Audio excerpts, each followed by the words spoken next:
Welcome to Dr. Creepin's Dungeon.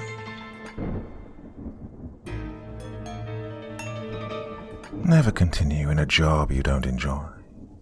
If you're happy in what you're doing, you'll like yourself. You'll have inner peace, and if you have that, along with physical health, you'll have had more success than you could possibly have imagined.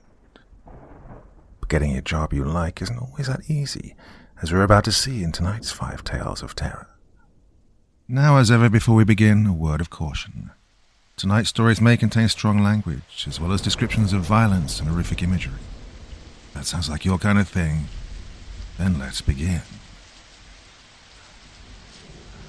I'm an employee of a major retail chain. Last month, I was bitten by a Karen.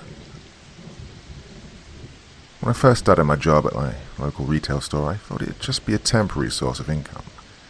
Unfortunately, days turned to months, turned to years. And today I'm a manager, but still stuck here droning on day to day, dealing with less than favourable co-workers, other members of management, and worst of all, customers. Well, you've all heard the stories, and I can tell you they're all really true and equally horrifying. I've had to clean up dirty baby diapers out of shopping carts, answer questions about departments I was not at all familiar with, and dealt with unruly customers of all ages, races, and genders. I can tell you right here and now, I'd rather clean up 100 dirty diapers by hand than deal with what's known as a Karen. My latest experience with a Karen on the clock ended with my arm in this crazy bitch's mouth. Seriously, this 50-year-old soccer mum sunk her teeth right into my arm. Why would a person do this, you ask? Well, I suppose it's best to start way back at the beginning. Now, I won't reveal the name of my store, as to do so publicly would jeopardize my employment. Whilst that might sound like a good thing, I can assure you my problems would only increase. These people don't mess around, and if they knew that I was to mention them by name, I'd face serious legal ramifications. That being said, I got my first job with a retail giant, which I will henceforth refer to as Save Mart, in my local area when I was 19 years old. I had attempted college before that, and ended up unfortunately dropping out after my first year. So I found myself desperate for any kind of income, as my dreams of being a theatre star were dashed. After about a week of waiting and biting my nails, I finally got a call back for an interview. I was interviewed by an eccentric fellow named George, whom I got the impression was a fun guy to hang out with on the weekends, even though he was a 40-year-old father. The interview was great, and I was hired almost immediately. I was only hired to be a temporary associate, as the store itself was expanding, and they needed the help for a simple 7 a.m. to 3 p.m. Monday to Friday schedule. Well, if I'm being honest, I loved my job those first 6 months. The work was simple, the pay was decent, and my co-workers, other temps around my age, were pretty cool. It was during this time that I met my best friend Bill, a gaming nerd that I connected with on a spiritual level. As time went on, the enjoyment I got from my job diminished, and as my temporary employment was near its end, my future became uncertain. I was very well liked among my fellow associates, and I had no problems with management, so I was 90% sure I'd be hired on full-time once the temp work had finished. That confidence, however, was thrown into question the day before the decision of my employment status, when I encountered my first Karen. As I stated before, I was hired to be a temporary associate tasked with helping to expand the store. This means I didn't really interact with the public directly, and if someone had a question for me, I could simply direct them to the appropriate associate for that particular department. This experience, however, caught me completely off guard. I was stocking some action figures in the toy department when I suddenly heard the sound of a throat being cleared. Kneeling, I looked up to see a rather large woman in a yellow sundress holding 2 Barbie dolls. "Can I help you?" I asked, knowing very well that I couldn't help her, as this wasn't my primary department, and I knew next to nothing about Barbie dolls, but we were trained to always say that line. "Can you explain to me why there are so many of these colored dolls with the Barbies?" she said in a slightly irritated and irritating tone. I took another look at the dolls and noticed that one was African American and another was Hispanic. Both Barbie brand, mind you, but not the classic Caucasian version this woman was used to. Well, I myself am a mix of African American and Mexican blood, so I dreaded having this conversation. "Is there a problem?" I responded, trying my best to keep cool. "Yes, there is a problem, smartass," she answered, holding up the dolls higher as if I couldn't see them. Barbie's a classic American brand that's meant to show the beauty of the average American girl. Where are the blonde hair and white skin? Barbie is not brown, so I want to know why these things are here. Couldn't believe that she just said that. I scoffed and replied with, "Excuse me?" Well, the tone of my voice gained some bass, and I could see the shit-eating grin slightly form in the corner of her mouth. Was this lady serious right now? I took a breath and tried to de-escalate the situation. "I'm sorry, ma'am, but if we're out of stock of the specific type of doll you're looking for, you'll have to talk to this department's manager." She responded by rolling her eyes. "No, there are plenty of proper Barbies in stock," she said. "The problem is there should be more instead of these non-Barbies." She then threw the dolls on the floor and got right in my face. "Now get me your damn manager, boy." I could feel my jaw clench and my hands form into fists. I was dangerously close to knocking this racist old bitch to the floor, but luckily my direct manager, Jim, stepped in. "Hey, Mike, why don't you go take your break?" he said. "I'll take care of our valued customer here." Valued customer? Was he serious? It took me a minute, but I realized he was merely trying to de-escalate, as I had failed to. As I walked away, I looked back and I could see Karen yelling at Jim, who was miraculously keeping his cool. It wasn't really surprising, as he'd been with the company for years, so he surely knew how to deal with people like this. The next day, Jim gave me my final job performance review and brought up the incident from the day before. "Well, look, Mike," he began. "I know that must have been an extremely uncomfortable situation for you yesterday, and you have my sincerest apologies, but here at SaveMart we have very strict policies concerning our customers." Well, my stress level began to rise quickly. Was I going to lose my job over this? "Well, that being said," he continued, "you've been an exceptional associate, and to my knowledge, this was the first and only incident regarding a customer from you.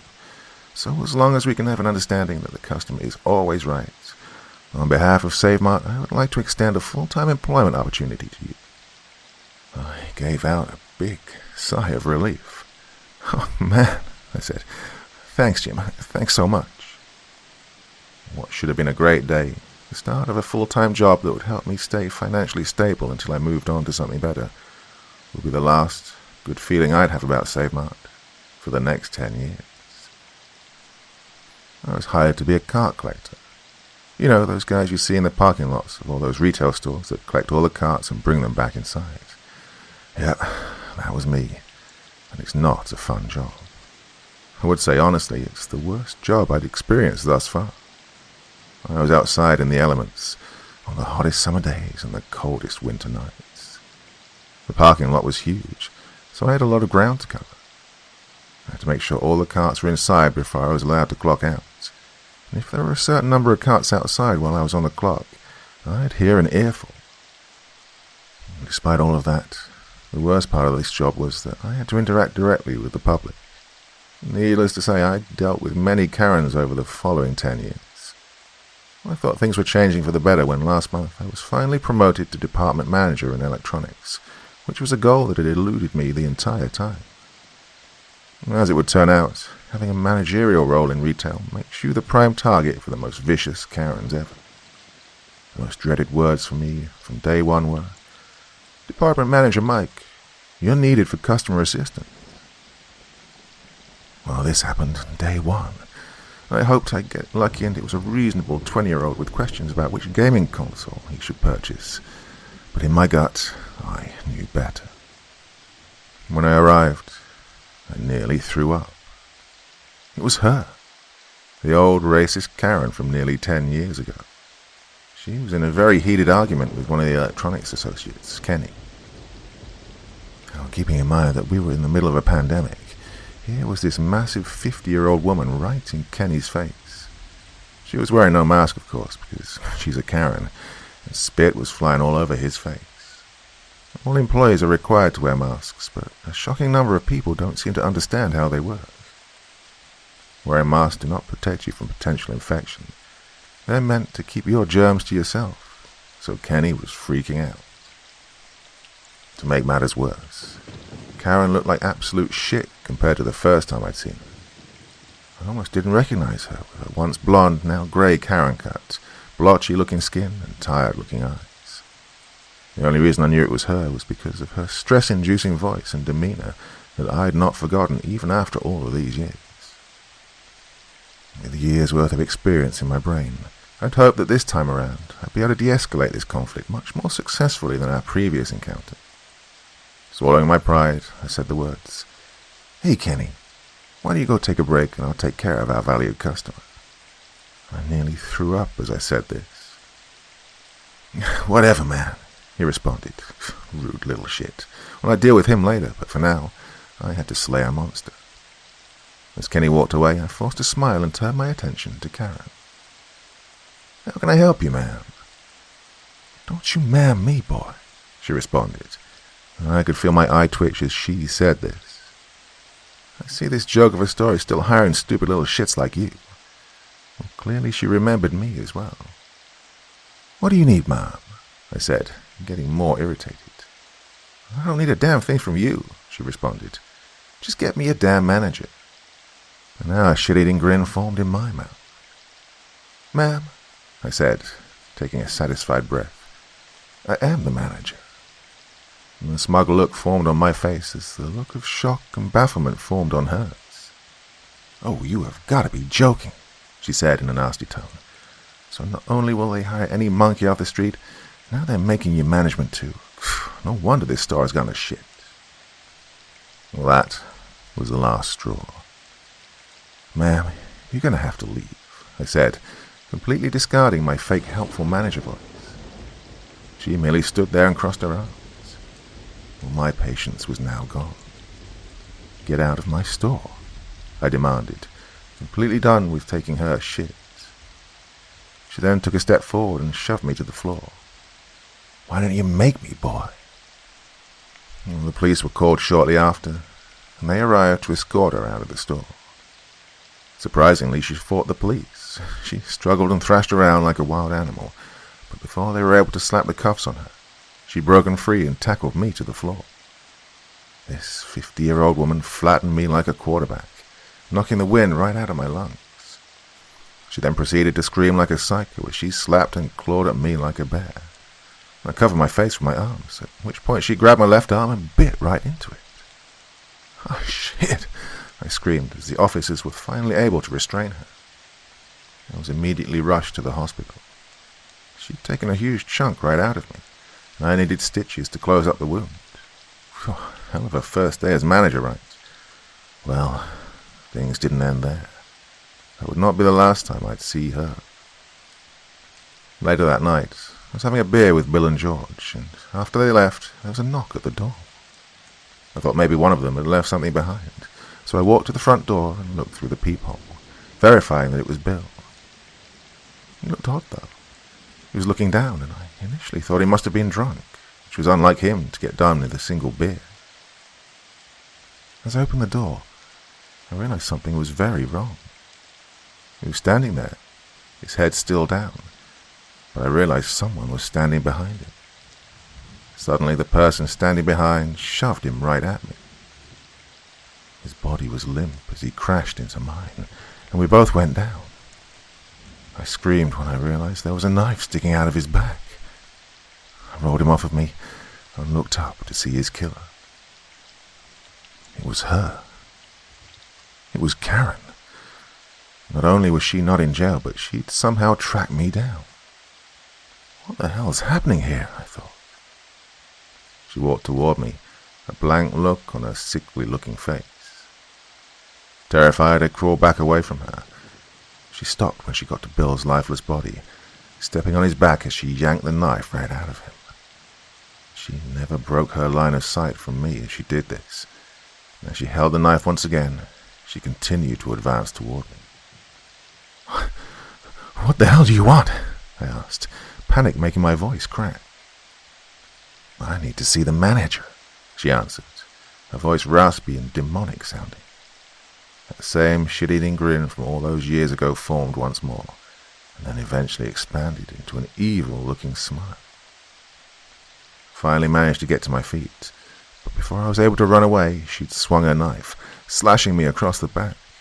I screamed in pain as I took off running towards the stairs leading to the second floor. I ran as fast as I could and realized she was chasing me, damn near matching my speed. I began to panic even more as I heard her bloodthirsty scream of rage as she charged towards me, but I managed to make it up the stairs to my bedroom and slam the door shut before she got to me. I locked it and backed away.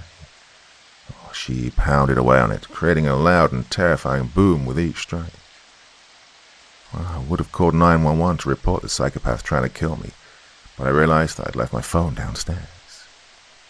She kept screaming and screaming with every slam. "You have a customer in need of assistance," she screamed, followed by an insane cackle. Soon I began to hear the sounds of cracking. She was going to break through the door. I began to lose my shit and was desperately trying to figure out what to do. I looked all around the room to find something, anything to defend myself with. Then I noticed the window. I could climb out, but there'd be nowhere to go.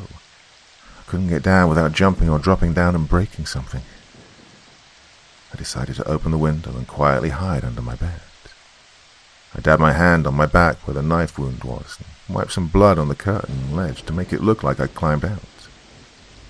Eventually, she managed to break through the door, and I could see her pink jogging pants and running shoes slowly walk into the room. I covered my mouth so as not to be heard by her and watched her as she took steps toward the window. And silently, I slid from under the bed and slowly approached her from behind. It was at that moment that I had a choice to make. I could get out of there and risk her catching up to me, or I could end this right now. Feeling anxiety over the situation and a desire for vengeance for Bill, I charged right at her, but she turned around quickly, slamming her massive fist right into my face. As I fell to the floor once again, she mounted me and slammed the knife right into my left shoulder. I screamed in pain as she ripped it right back out and tried to do it again. Luckily, I grabbed a hold of her arm with both of my own, desperately trying to keep her from driving the knife into me again. As we wrestled, I managed to manipulate the position of the knife until the blade was facing her, and I drove it right into her throat. Just like that, she stopped fighting, and I kicked her off of me. But somehow she managed to get back to her feet, and with a hateful look in her eyes, she pulled the knife right out of her neck, gripping it once again as blood shot out of the wound. In a last-ditch effort, I charged her once again, this time shoving her massive frame right out of the window. She stuck the knife in my back as I used all of my strength to get her out. As she tumbled down, I could hear her shriek like a beast one final time. The scream was cut short as I heard a loud thud. I put my head out of the window and saw her large, lifeless body, and she laid there face up, a look of horror on her face as her dead eyes stared right at me. I once again paid a visit to the emergency room, receiving even more stitches. Unfortunately, SaveMart has shit medical insurance, so I was going to take a financial hit for this. On the bright side, though, I would never have to deal with this psychotic woman ever again. But unfortunately, she was only a single problem in a much wider issue. You may have noticed an increased number of Karen incidents, much more than ever. Unfortunately, my local SaveMart seems to be a breeding place for them, as more and more of them show up daily, all nearly as insane as the one who tried to kill me, the name of whom I will not disclose as it would link back to my employers, which would not bode well for me. It's bad enough that I was not allowed to take paid medical leave, even with all my injuries and mental trauma of seeing Bill's dead body, but now I have to deal with this regularly. I wonder, did I die and go to hell, and is this my punishment? Trust me, if I could leave, I would. But there are issues, which I won't go into right now, that prevent me from doing so. Well, that's a story for another day, but right now I have to get back to work. This was my lunch break, but now it's been cut short as I've been called to another customer assistance issue in electronics. This is goddamn ridiculous and unacceptable. and I have half a mind to call corporate and demand to speak with the president of the company. Wish me luck.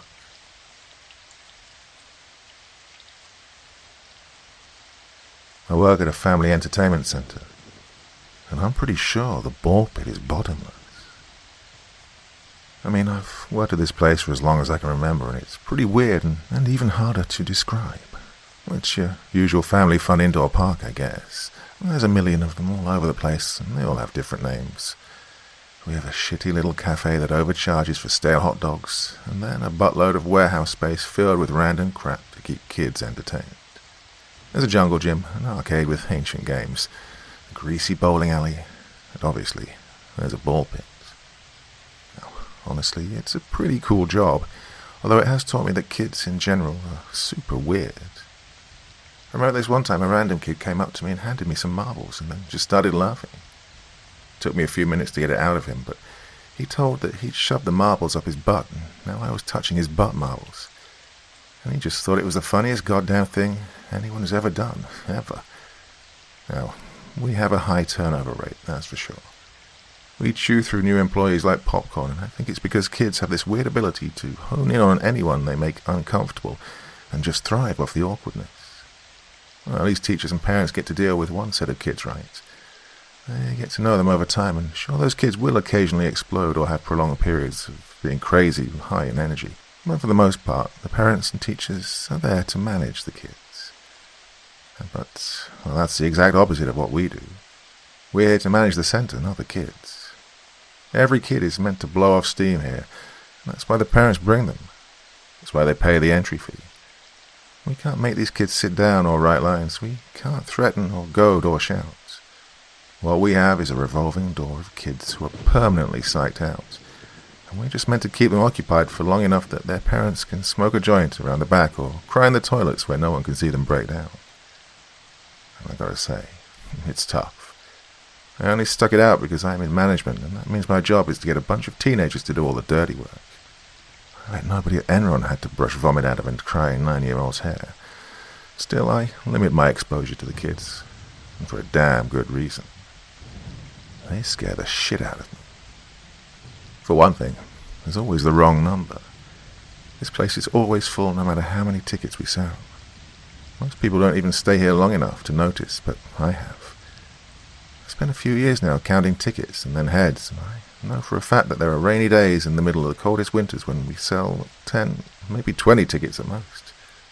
But no matter what, the floor is crawling with kids. Another thing, kids go into the ball pit and don't come out. Nobody complains, nobody's reported missing, but I know for a fact that not only do some kids never come back out, but some kids that do come out never went in the first place. Yeah, I already know what you're thinking, that I'm nuts. But I once trialed a photo day just to confirm my suspicions. I took pics of the kids and parents coming and going. I said it was for a competition. I swear to God, I have dozens of photos of parents coming in with one kid and leaving with a totally different one. Well, I've thought about trying to empty the ball pit to see if there's anywhere they could go, like a tunnel I never knew about. Well, I did try to empty it once. It was years ago, and I wanted to clean it properly. So I waited after hours and started scooping balls out and dumping them into empty bins, but after a while, I got scared and stopped. Something about the experience just freaked me out. It's like the more balls I pulled out, the quieter everything got. Like the whole place started to anticipate something. All those weird cartoon characters painted onto the wall with freaky eyes that follow you around the room.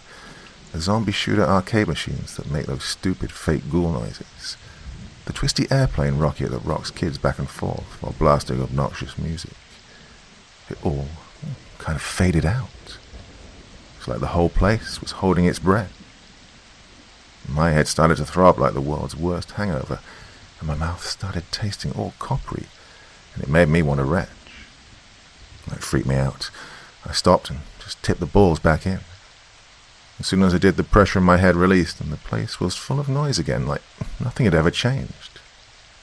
Now I just clean the ball pit out with one of those nets they use for swimming pools. There's always the weirdest stuff in there. Dead mice, crushed insects, dog shit, random goo, and what I can only describe as a series of gifts or messed up experiments. I don't know where they come from, but a week hasn't gone past where I haven't had to fish out some half-dead, tortured animal from the depths of the pit. If I'm lucky, the animal dies as soon as I pull it out, but I keep a spare pillowcase around here just in case. I don't know how humane it is to be stuffed into a sack and smashed against an alley wall, but I know it has to be more humane than keeping them alive. I used to think the kids dragged roadkill in there, but after I started paying a little more attention, I noticed things like badly sutured wounds stitched together with random thread, or even half-healed amputations. I don't think it's even possible for a kid to pull off a successful trepanning on a squirrel and keeping the thing alive, half paralyzed at the bottom of the ball pit. It just doesn't make sense. But I keep finding them, half stuffed with bugs. Eyelids cut off. Jesus Christ, the worst one didn't even have any cuts. Well, I still don't know who did it or how. I don't know how the ball got inside the rat. It was still alive with no scars or open wounds, but it was just like it had swallowed a whole damn ball. It wasn't crying or making any noise. It was just shivering, alive and in shock at what happened to it. The pain must have been overwhelming. All of its organs crushed, its bones pushed out of sockets. Oh, just looking at it made me want to hurl. It was the most unnatural thing I've ever seen. It's just another reason why I couldn't ask anyone else to do this job. I think most people come and go so quickly they never realize just how weird it is. I'd rather no one start asking questions. And I think if I was braver, I'd try to dig a little deeper and encourage others to help me. But no one else has seen the weirdness up close like I have, and I guess my conclusion is this. If we don't know what's down there, why bother it? It's clearly best just to leave it alone. And that's why I'm glad we have a high turnover rate. People get super weird if they stick around too long. I've moved a few people on because they started to go a bit loopy. First, we see paranoia settling in. They start looking at you funny. Well, the kids I get, but me? What's wrong with me? Second, we see them starting to fixate on the ball pit. People who stay too long obsess over it. When you're not looking, they'll sneak over and try and jam a broomstick into the bottom. When they can't find it, they'll start freaking out, talking about foundations and floor plans. Finally, the worst ones will start trying to go over my head to speak to corporate. They go nuts, asking questions and ringing numbers and just bugging me over and over. If you're not careful, they can actually become quite threatening. Well, you wouldn't think it, but people really get wound up about this kind of stuff. One girl I had to call the cops on. She developed a real unhealthy interest in me. She even asked me where I lived. She wanted to know where I slept and ate and who my parents were. Even after I fired her, she kept coming back. Even tried to burn the place down. I think this place messes with people's minds because she started talking about how the number to HQ just went to my office. My driver's license was fake. My clothes had someone else's name sewed into them. Where did I even go at night? Where did I sleep? Where was my car? She even revealed that one night she camped outside the building and waited for me like some goddamn stalker. When I confronted her about it, she had no defense. She was completely gone over the edge, talking about how the old manager went missing years ago, and I was wearing his uniform and no one had ever seen me outside the center. I'm glad she's gone now because she made me really uncomfortable with that paranoid rambling. I still don't know what she was implying. Honestly, just listening to her gave me a really bad headache with the coppery taste. I still wonder what happened to her. But, well, she's a good example of why we should just leave this thing alone because, sure enough, the next week I found myself fishing one of her shoes out of the ball pit. I think what was weirdest about it was that it wasn't covered in blood or anything like that. She just had a small note asking me, personally, for help. Oh, she was so troubled. I tried to tell her to stop, tried to give her some clue. When I'd fired her, just before the stalking started, she started asking me all these questions about how long I'd been working here and whether I'd seen the bottom of the ball pit. And I kept trying to tell her, I've been here for as long as I can remember, and I'm pretty sure the ball pit is bottomless. Well, now she can be sure about that too.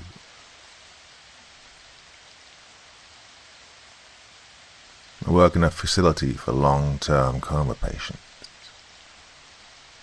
It began like most other nights at the Lorette nursing home. The sound of my footsteps filled the stark, empty hallway as I did my rounds.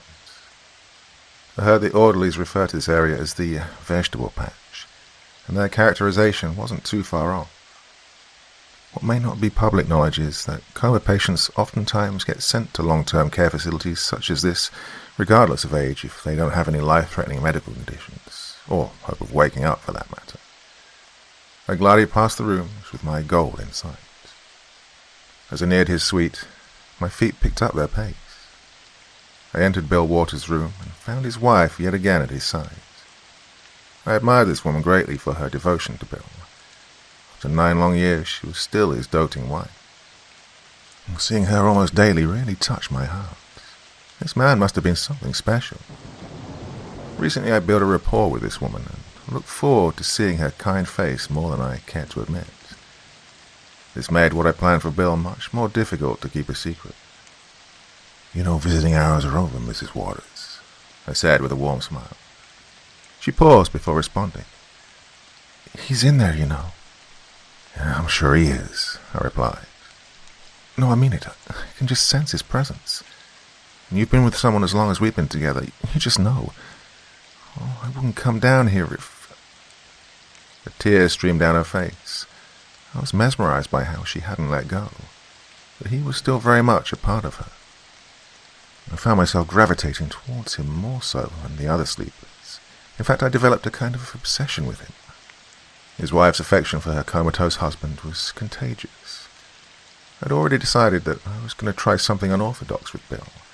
As a matter of fact, it was to begin the following day from my conversation with Martha that evening. Anxiety filled me with restless dreams that night and remained with me the following day. You see, I had big plans for Bill. I'd been under the same suspicion as his wife for quite some time. Even though he'd been declared a vegetable by my colleagues, there was just something about his magnanimous face that screamed otherwise. On a lark, I'd already hooked him up to an fMRI and had seen some startling results. His brain activity was alive and manic. Though I was incredulous at first, it also seemed to indicate that he was capable of responding to my voice and answering simple questions on a strictly neurological level. I played this close to my chest and had not revealed this to anyone for 2 reasons. First, I guess you'd call this the noble one. I wanted to be 100% certain that he was in fact still cognizant before filling his long-suffering wife with any false hope. Second, I guess the narcissistic reason. As a neuroscientist at heart, I'd stumbled across something potentially earth-shattering. I really wanted to impress the medical community and the public at large with what I was planning. Our facility had an fMRI machine, which I'd nearly unfettered access to at night. So with Bill placed in the tube, I told him to think about a warm summer breeze. I checked the scans and told him to think about it again. The results were astonishingly similar. I spoke clearly and articulately that this means yes, that if he wants to answer yes to a question, he has to think of that breeze. "Do you understand?" A flurry of brain activity followed, not indicating the results I was looking for. "Listen, Bill, I really need you to focus. Think of a warm summer breeze. This means yes. Do you understand?" The thought pattern appeared once more, and a smile cracked across my face. "Now I want you to think about a bucket of ice water. I want you to imagine plunging your hand inside. I want you to really feel the cold, Bill." The screen showed something wholly dissimilar to the previous command. "Think about it again." Same results. Now this is no. I had him practice yes and no for a while. He caught on with astonishing speed. When I was satisfied with his ability to respond, I finally asked, "Is your name Bill Waters?" The results indicated yes, and an even larger smile beamed from my face. "Do you have a wife?" "Yes." "Do you have children?" "No." I was very concerned that I was going to receive another yes result. When I saw the neurological pattern emerge, my elation and admiration for this man grew tenfold. And then I asked a question I'd been dreading. "Are you in pain?" "Yes." My heart sank. The activity that I was seeing indicated this. I couldn't even begin to comprehend the existential anguish he was experiencing, let alone the excruciating physical pain. A little piece of me died right there in that room. Yet this only strengthened my determination to help this man any way I could. Do you know why you're here? Yes. You were in a care facility in Rochosha, Wisconsin. Is that correct? No. I tried again, simplifying the question. Are you in a care facility? No. Oh, confusion set in. I surmised that I was admiring his progress so much that I'd failed to realize the strain I was putting on him. I backed off for that day and kept my findings to myself. He was in no danger of going anywhere. There were many more tests to run before I could make this stunning revelation public. In my bed that evening, I came up with an ambitious course of action. This was going to take a lot of time and effort, but I was confident I could get results. The next day I revealed my plan to Bill. With my knowledge of neurological signatures, I came up with 26 distinct thought patterns that would be easy to distinguish in fMRI results. The letter A is jumping into a pile of sand, B is rubbing your fingers on a Brillo pad, and so on. Each one would represent a letter of the alphabet. This is going to be a long and painstaking process that's going to require a lot of patience. Do you want to continue? Yes. So with time and care, we began to work on learning the alphabet. Progress was more rapid than I ever could have imagined. Bill was an excellent student. I will never ever forget when he nailed down the letter I. I believe it was thinking about your bare foot entering a leather shoe. His brain lit up like a live wire. This is what he was telling me over and over again. Hi, hi, hi, hi, hi, hi, hi, hi, hi. My heart exploded with jubilation. I never could imagine that someone simply communicating hi to me would fill me with such raw emotion. Strangely, in that moment I felt closer to Bill than I'd ever felt to another human being, and tears welled up in my eyes. Well, hi, Bill. The next day I placed him in the tube again. This is the first thing he said to me. Hi, hi, hi, hi, hi, hi. His excitement was palpable. I was touched yet again. However, we were so close to completing the alphabet, I firmly stated that we needed to focus. I told him to concentrate on the task at hand. We continued our work that week and made significant progress. I went to bed that Monday with a smile on my face and an unparalleled feeling of contentment and accomplishment. Well, this would all come crashing down the following day. So, Bill, let's talk. Oh, God. Hi. Hi, Bill. Now, concentrate for a second.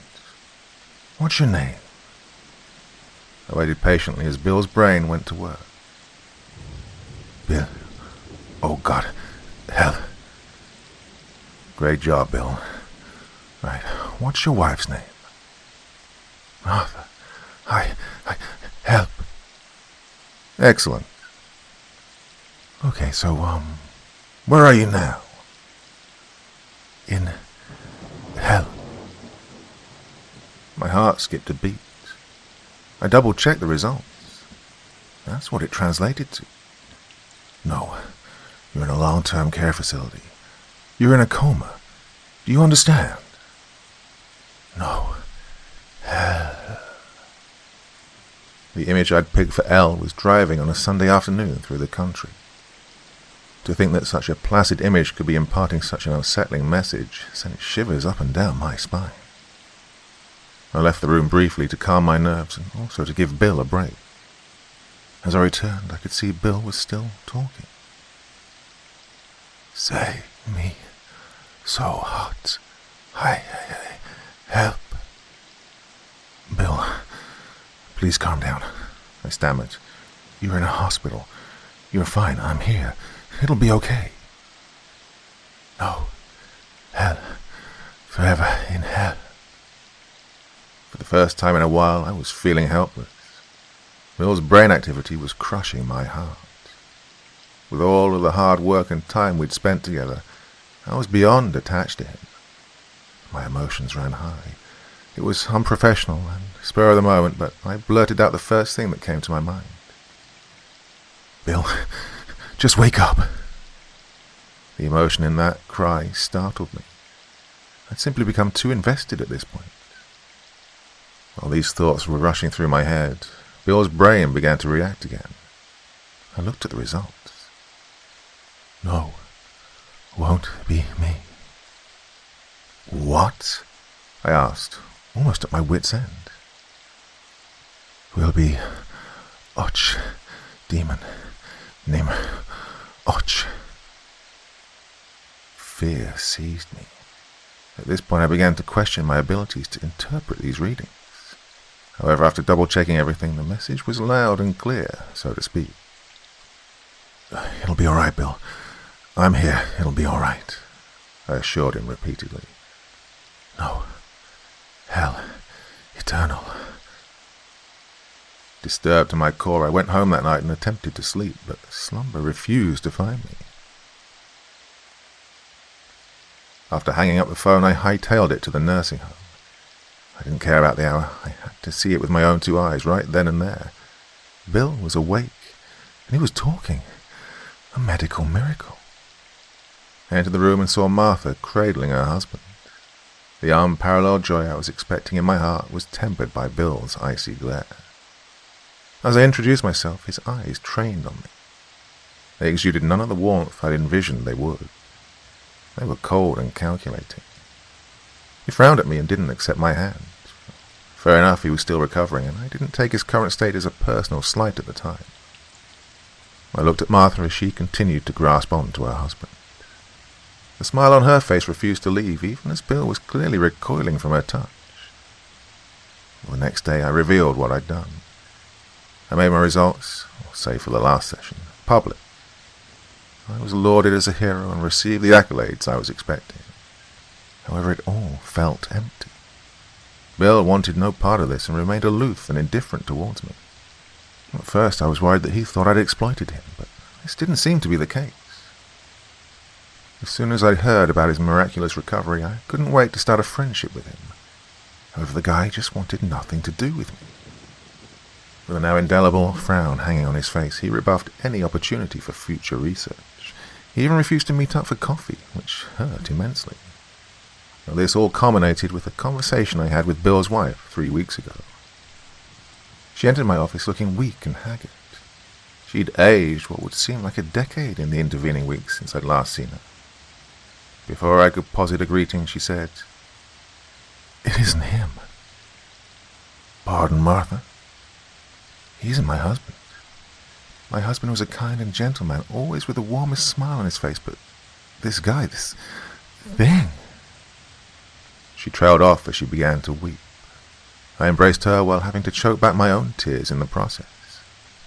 "Listen, Martha, he's been through a lot. Many patients that recover from a comatose state experience personality shifts and abnormalities in behavior.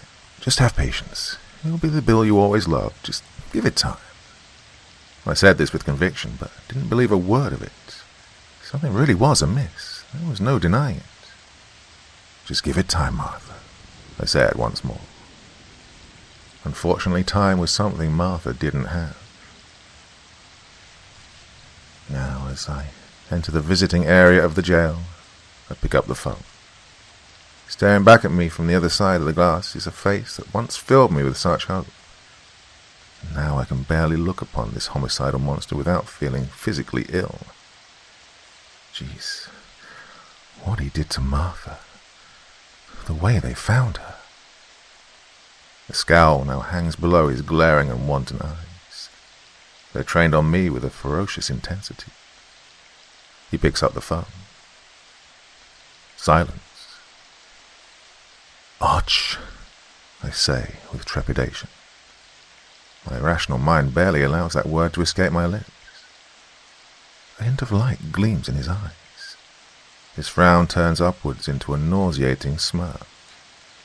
This transforms his face into a visage of pure, unadulterated evil.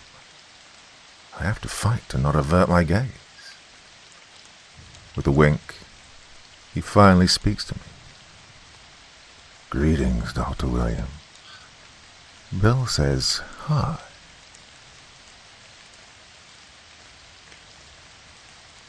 I work the night shift. This is how I kill time. I leaned back on my chair and sighed. Even though I woke up an hour ago, the mere thought of boredom that awaited me this night made me sleepy. I had 2 jobs, one in the end of the day, the other in the beginning of the night, with a 2-hour sleep break in between. The night shift one, which had just started, consisted of me sitting in a small booth and guarding this huge warehouse. By guarding, I mean stopping stupid little kids from sneaking in. For such a huge place, the owner didn't store anything of value. I never complained. Serious criminals didn't waste their time here, making my job easy. My tiny booth was situated at the warehouse entrance. Each night was the same. I killed time with music, phone games, singing to myself, playing with dominoes on my small desk, and finally, after an hour and a half, listening to my favorite radio show. I increased the volume on my phone, slid it on the desk, and threw my hands behind my head. The quick, catchy intro passed, and Mark, the show host, spoke out with his calm, soothing voice. The clock hit the 1200. It's midnight, and we are live.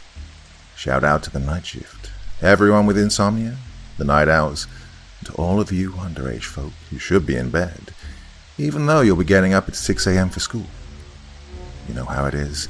I love stories, and each night we have a topic. Yesterday's sexual experiences, which put me in the hospital, attracted a lot of callers. Hopefully, tonight's topic will too. We'll be telling each other scary stories. Anything from the monster under your bed to the creep stalking you at work. Look at that. 7 callers already. As we're doing horror tonight, I'm picking you, caller number 6, because 6 is my unlucky number. A quick beep signaled someone was on the line. "Hey Mark, long-time listener, first-time caller," a man cheerfully yelled. "Much appreciation for the long-time fans, just tone it down a bit." Right Mark, my bad. Your name and the story you'll be sharing." "Right, so I'm Roger. You can call me Rog because we're friends." "Right, I work from home and going out is not something I like. All of my food is brought to my door and all my bills are paid online. But don't think of me as some fat lazy bastard." "Oh, never thought you were," Mark replied in a friendly tone. "Right, so one evening I get hungry and order pizza. Talk to some guy on the phone. Tells me it'll be delivered in 5 minutes. 10 minutes pass. I wait some more and finally decide to call again. I'm all like, "Hey, ordered my pizza 15 minutes ago." Right. The guy says, "You never called us." Then I'm like, "Yes, I did." Here's what he tells me. The guy who answers their phone had been in the toilet for over 20 minutes. Can you believe that? Then the guy apologizes and takes my order. The moment I put my phone down, someone knocks. I'm like, damn, that's fast. And this guy deserves a tip. So I open the door and see the pizza box on the floor, but no delivery guy.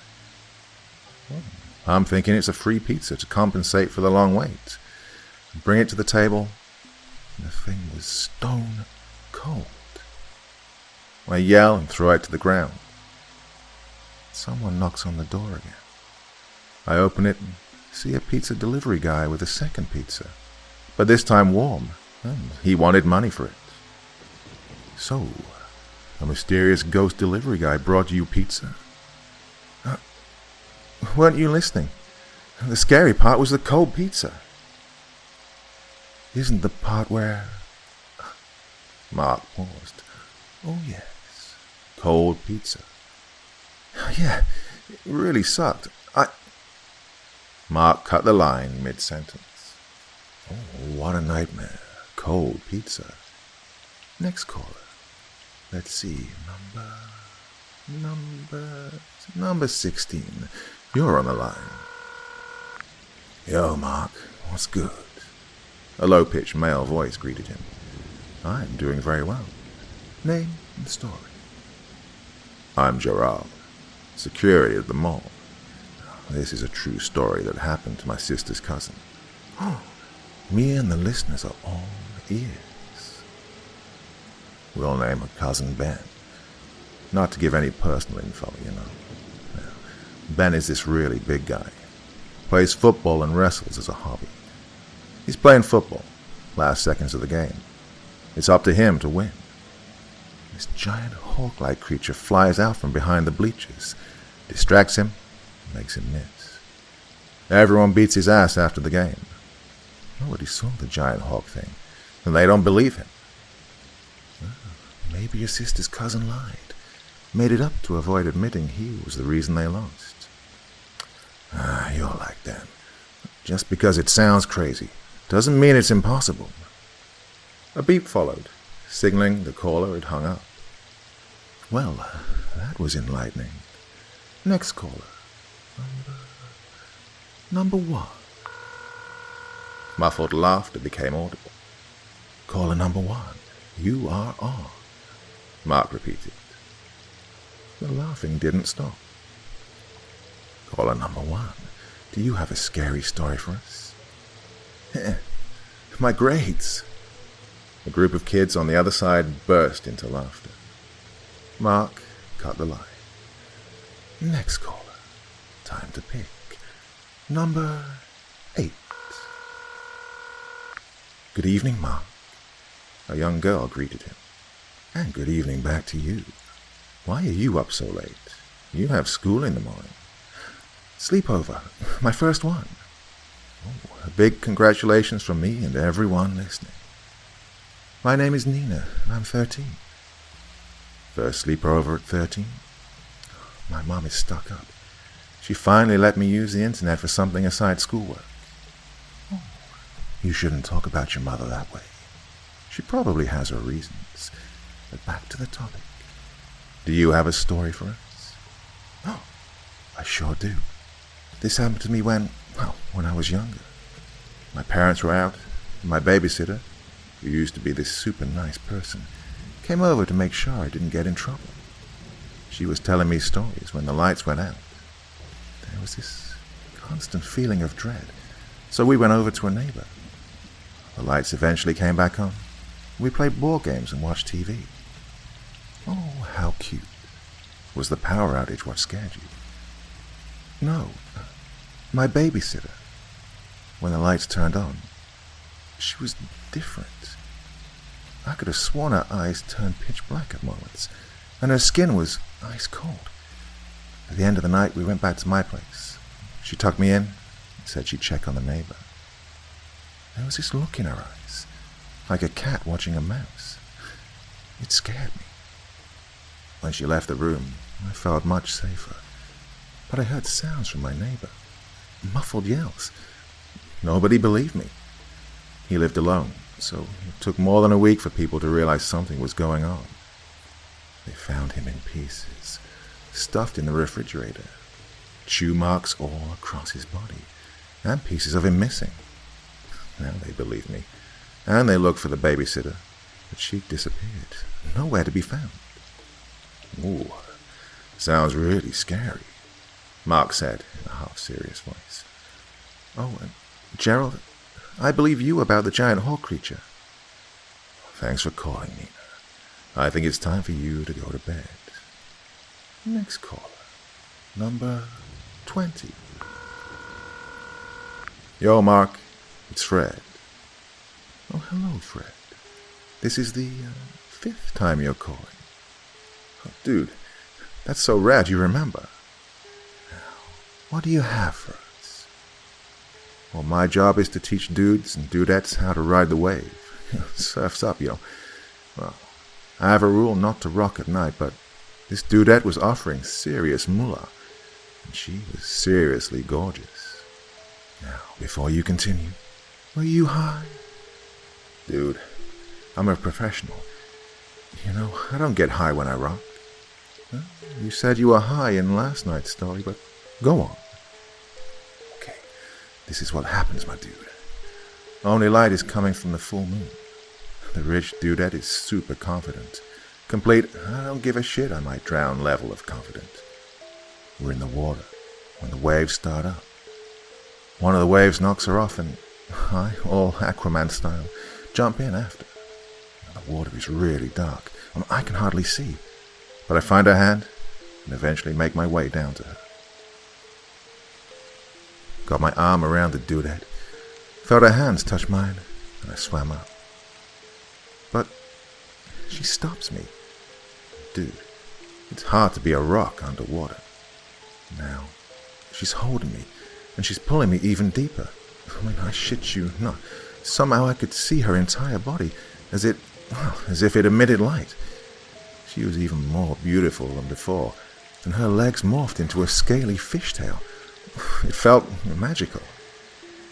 Lack of oxygen and drugs also makes it feel magical. This was different, my dude. She kissed me. Dude, no trip, no high, no anything compared to that. Next level ecstasy. Well, it felt long and short at the same time. Hard to explain. I woke up on the beach in the morning. She put me under an umbrella and left me a green apple and a bottle of water. And where was the horror in your story? Where was the horror? Dude, the horror is, I can't find her. I searched high and low. It was like, here's what heaven's like. Now, screw you. Oh, and I didn't get paid. But you can brag a mermaid kissed you. You've got that. Yeah, I guess, dude. Gonna get high and listen to the rest of your show now. I know you will. Mark let out a friendly chuckle. Next caller. Number 3. Do you think you can top a mermaid encounter? Oh, I sure can, dear. The female voice answered. Sophia, college student and adrenaline junkie. Oh, are those two the same? Mark joked. They sure are.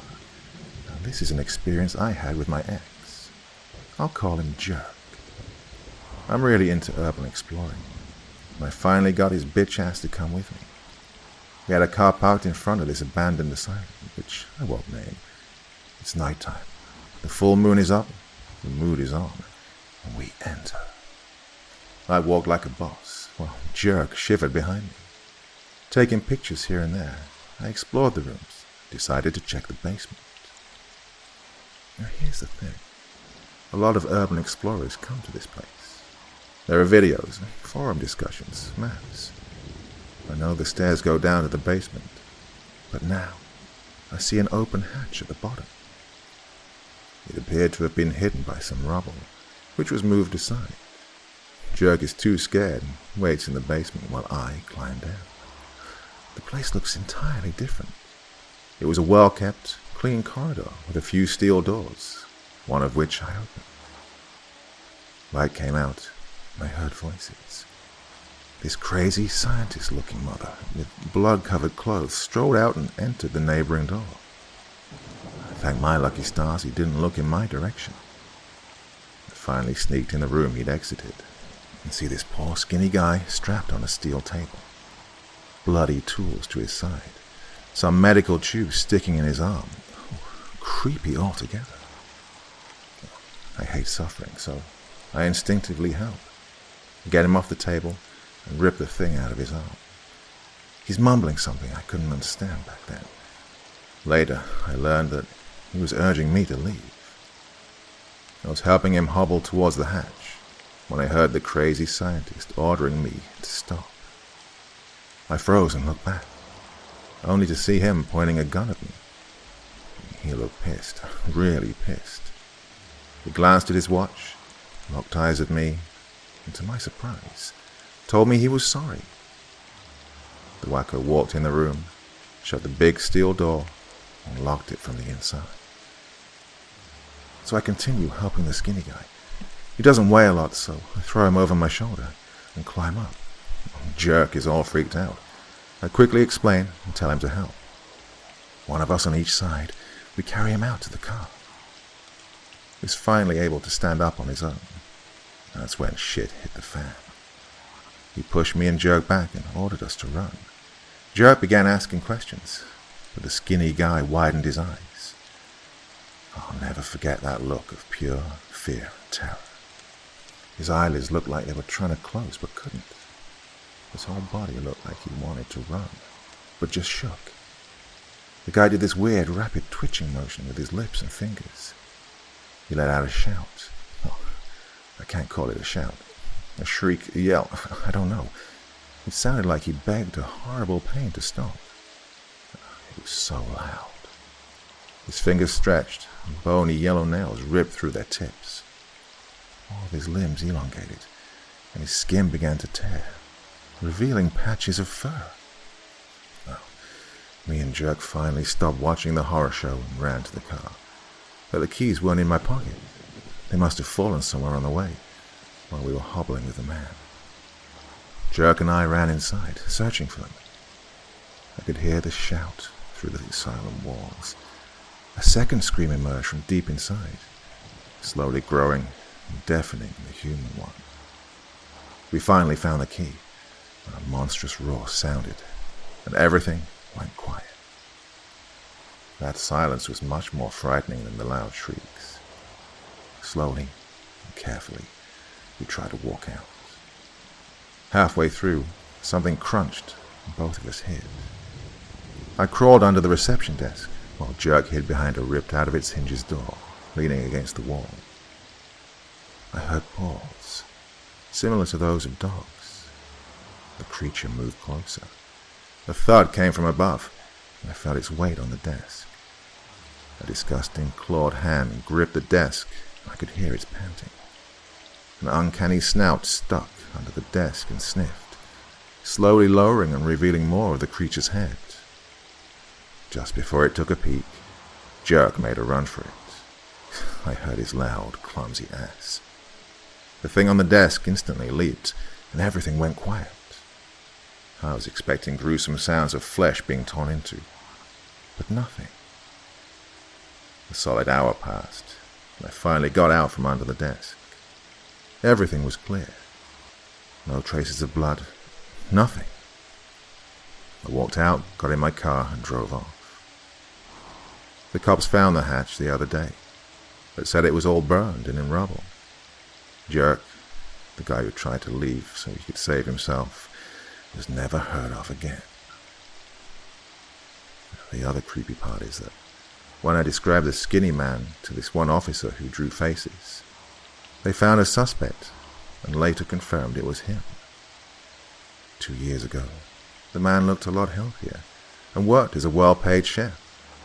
Then, he supposedly died in a car accident. A werewolf almost killed you, and your boyfriend left you to be eaten?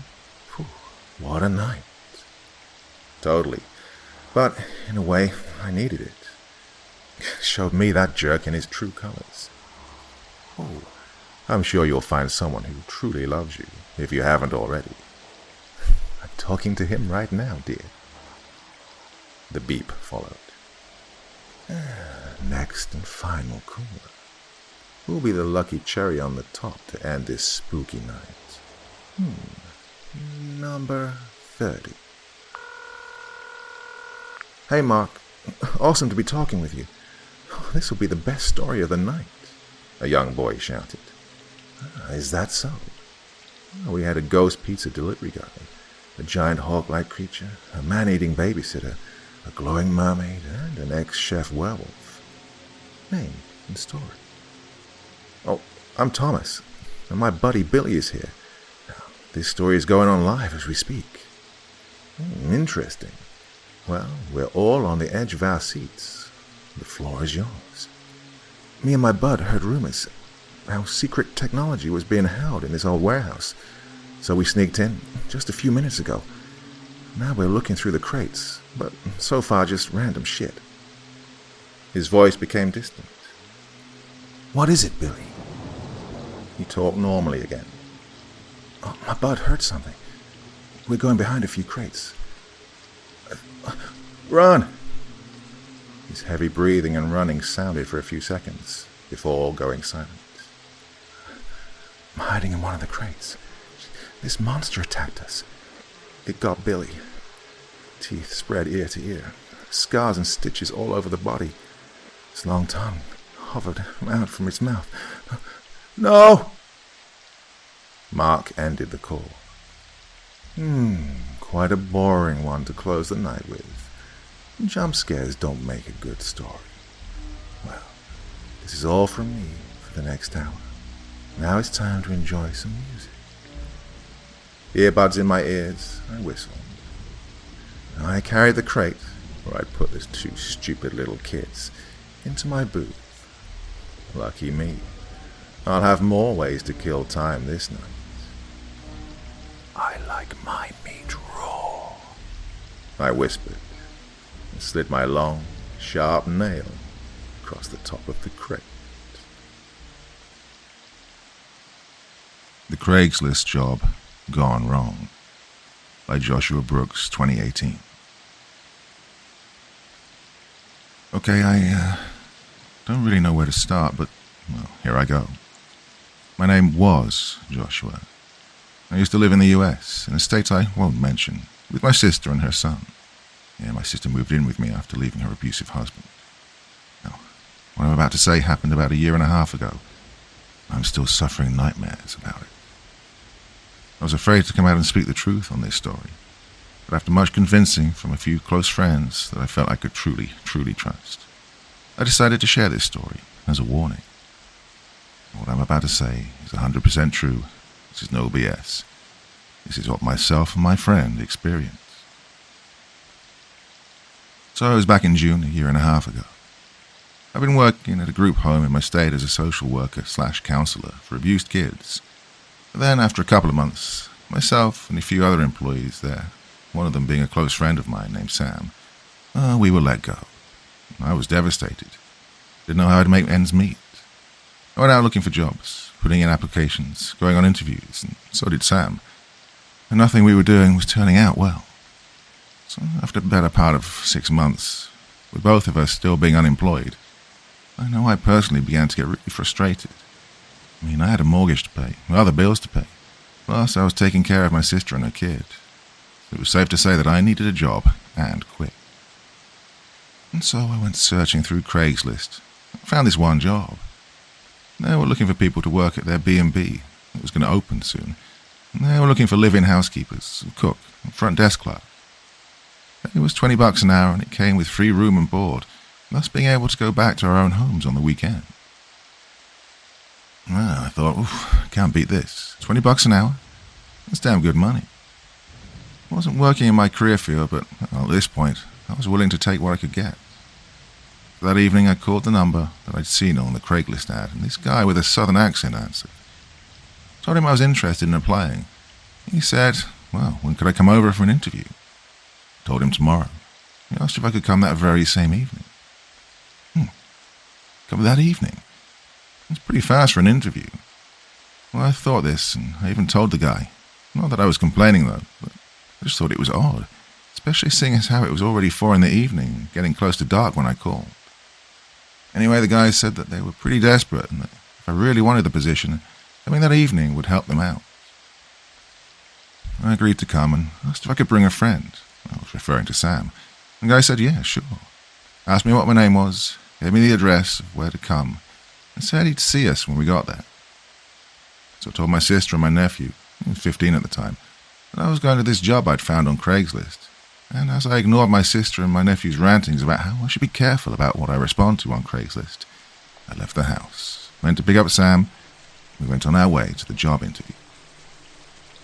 As we were driving, I got annoyed listening to Sam's constant rantings about this $20 an hour job being too good to be true. I didn't care if it was too good to be true. I needed a job, and I was desperate, so I was going to believe it was true no matter what. I couldn't believe how far out it was from the main city, though. I mean, for the better part of an hour, the ride consisted of me driving down a long stretch of rural road, with nothing but woods on both sides. When Sam and I finally got there, though, the B&B was sitting back up off the road and looked like one of those plantation houses you'd see in Louisiana. When we walked up to the porch of the B&B, we were greeted by some skinny, young-faced kid who couldn't have been any older than 20, named Trent. Trent looked like someone who belonged at a skater park somewhere. He gave us this weird smile upon greeting us. He told Sam and I that we were the fourth and fifth applicants that had been interviewed today, and that the other applicants who'd come had all been hired on the spot for the positions they wanted. Oh, I thought. People being hired on the spot? Well, that was rare. Well, it took me 3 interviews before I was hired to be the counsellor at the group home I was working at before. Anyway, as Trent walked us into the B&B and led us into the kitchen, he turned around to face us and said, "I think Jack will like you two." And as Sam began to speak, from out of nowhere behind us appeared this big, tall, built-ass guy. Oof, the guy was so tall he looked like he could be a replacement for the wrestler The Undertaker. Well, Sam and I found out the guy was Jack, the owner of the B&B. After Sam introduced ourselves to him, Sam, Jack and I walked to a big ballroom area to sit and talk. I asked Jack who it was that I talked to on the phone earlier, inquiring about the job, since I recognized by his voice that I hadn't been talking to him, Jack that is. And Jack told me I'd been talking to his brother Charlie. Jack said that Charlie has the brains behind the whole operation. Operation? I asked. You mean the opening of the B&B? Jack responded with a yes and a weird laugh before saying, "Yeah, that's what I meant."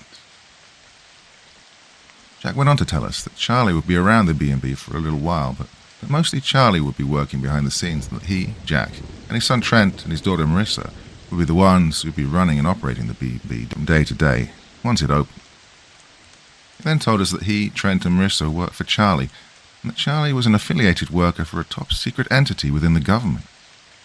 Well, this piqued my curiosity, so I asked Jack what this entity was, but Jack wouldn't say.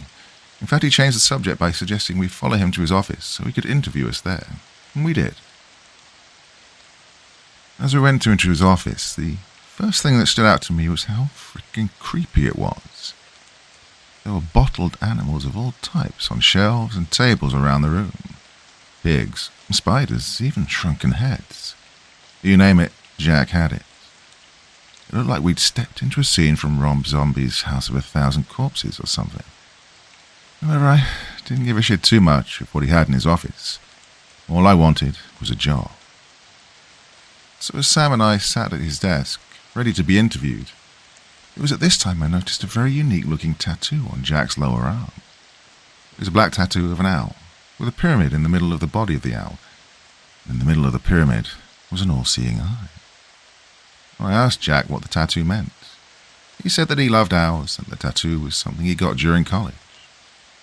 Well, before I could probe him any further, he quickly changed the subject by stating his hopes that he could hire 2 more people so he could finally begin work on getting the B&B ready for opening.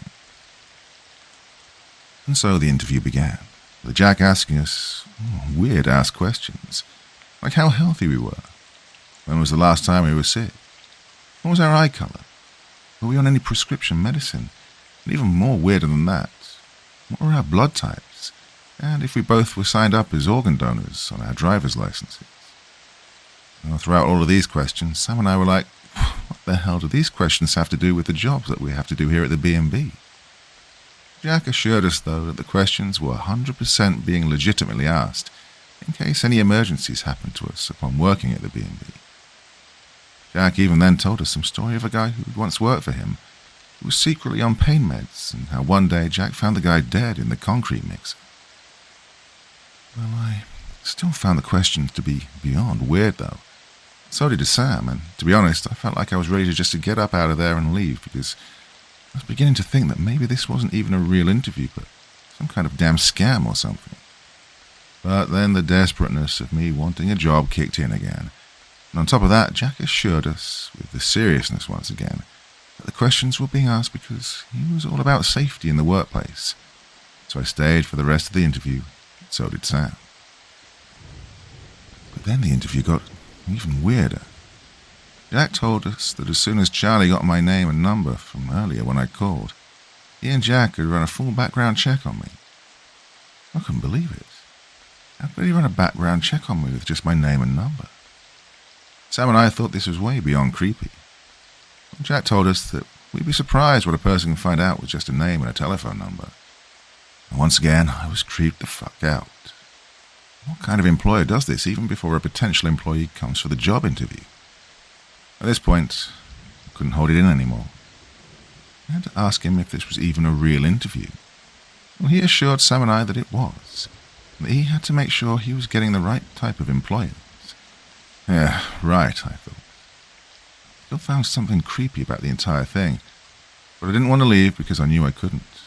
God, I needed a job. So at this point, Jack said the interview was over. We were both hired because he liked us. Yes, I thought. I got it. I finally got a damn job. Inside my mind, I was doing backflips. So when Jack showed us around the B&B and told us that before the place opened, we'd have to pitch in and do a lot of cleaning to the place, well, it was okay. Well, he was right. With the exception of 4 rooms in the B&B, every other room he showed us looked like a complete freaking dump, including one room having a body chalk outline on the floor. Well, Jack explained, though, that the body chalk outline had come from a murder that occurred when the former owners owned the house. And then he took us what had to be one of the creepiest rooms in the entire place. The walls of the room were covered in blood, with a gurney sitting on one side of the room and a wheelchair sitting on the other side. Well, Jack explained the look of the room as it was told to him by the previous owners. A group of guys were staying at the house while attending a rodeo in town. One of the guys cut himself and smeared blood all over the walls. Jesus fucking Christ, I thought.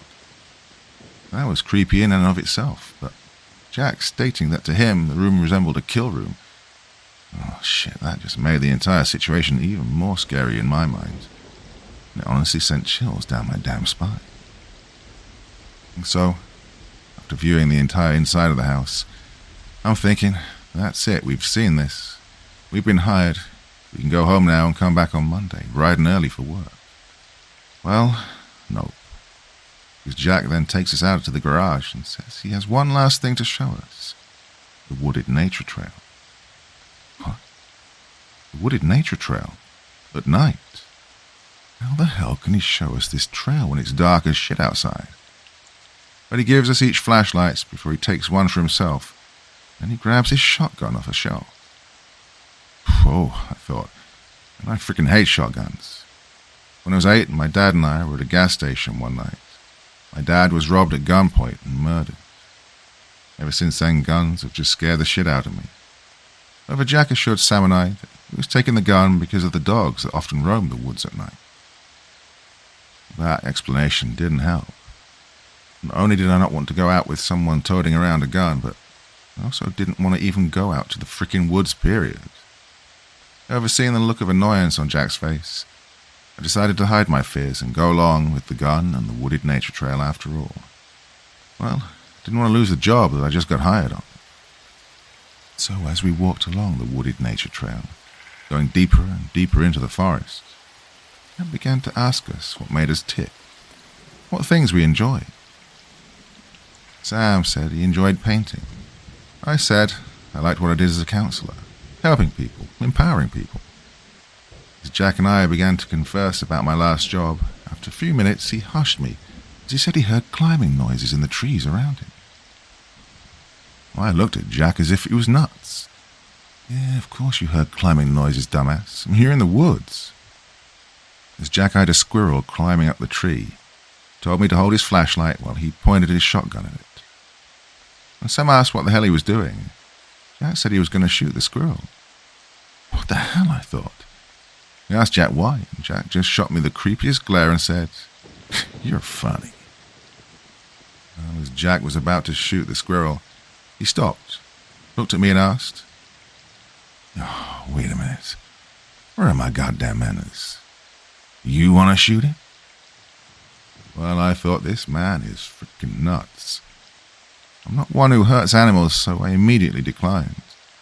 As Jack asked Sam the same question, he declined too. But before Sam could get any other word out besides the word no, Jack had fired the shot, and the squirrel was dead on the ground. The sound of the shotgun was so loud that it echoed in my ears like an explosion.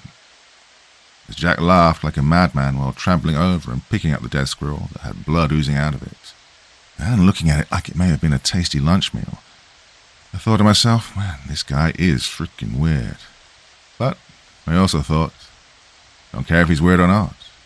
As long as I had a job, that's all that mattered.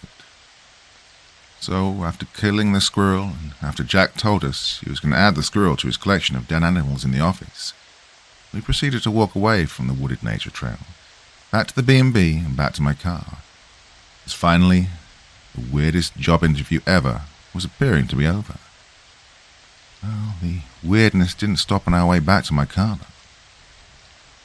As we were walking, Jack asked me to hold his dead, bleeding squirrel because he claimed he couldn't hold his gun and the squirrel at the same time. He didn't ask Sam to hold it. He asked me.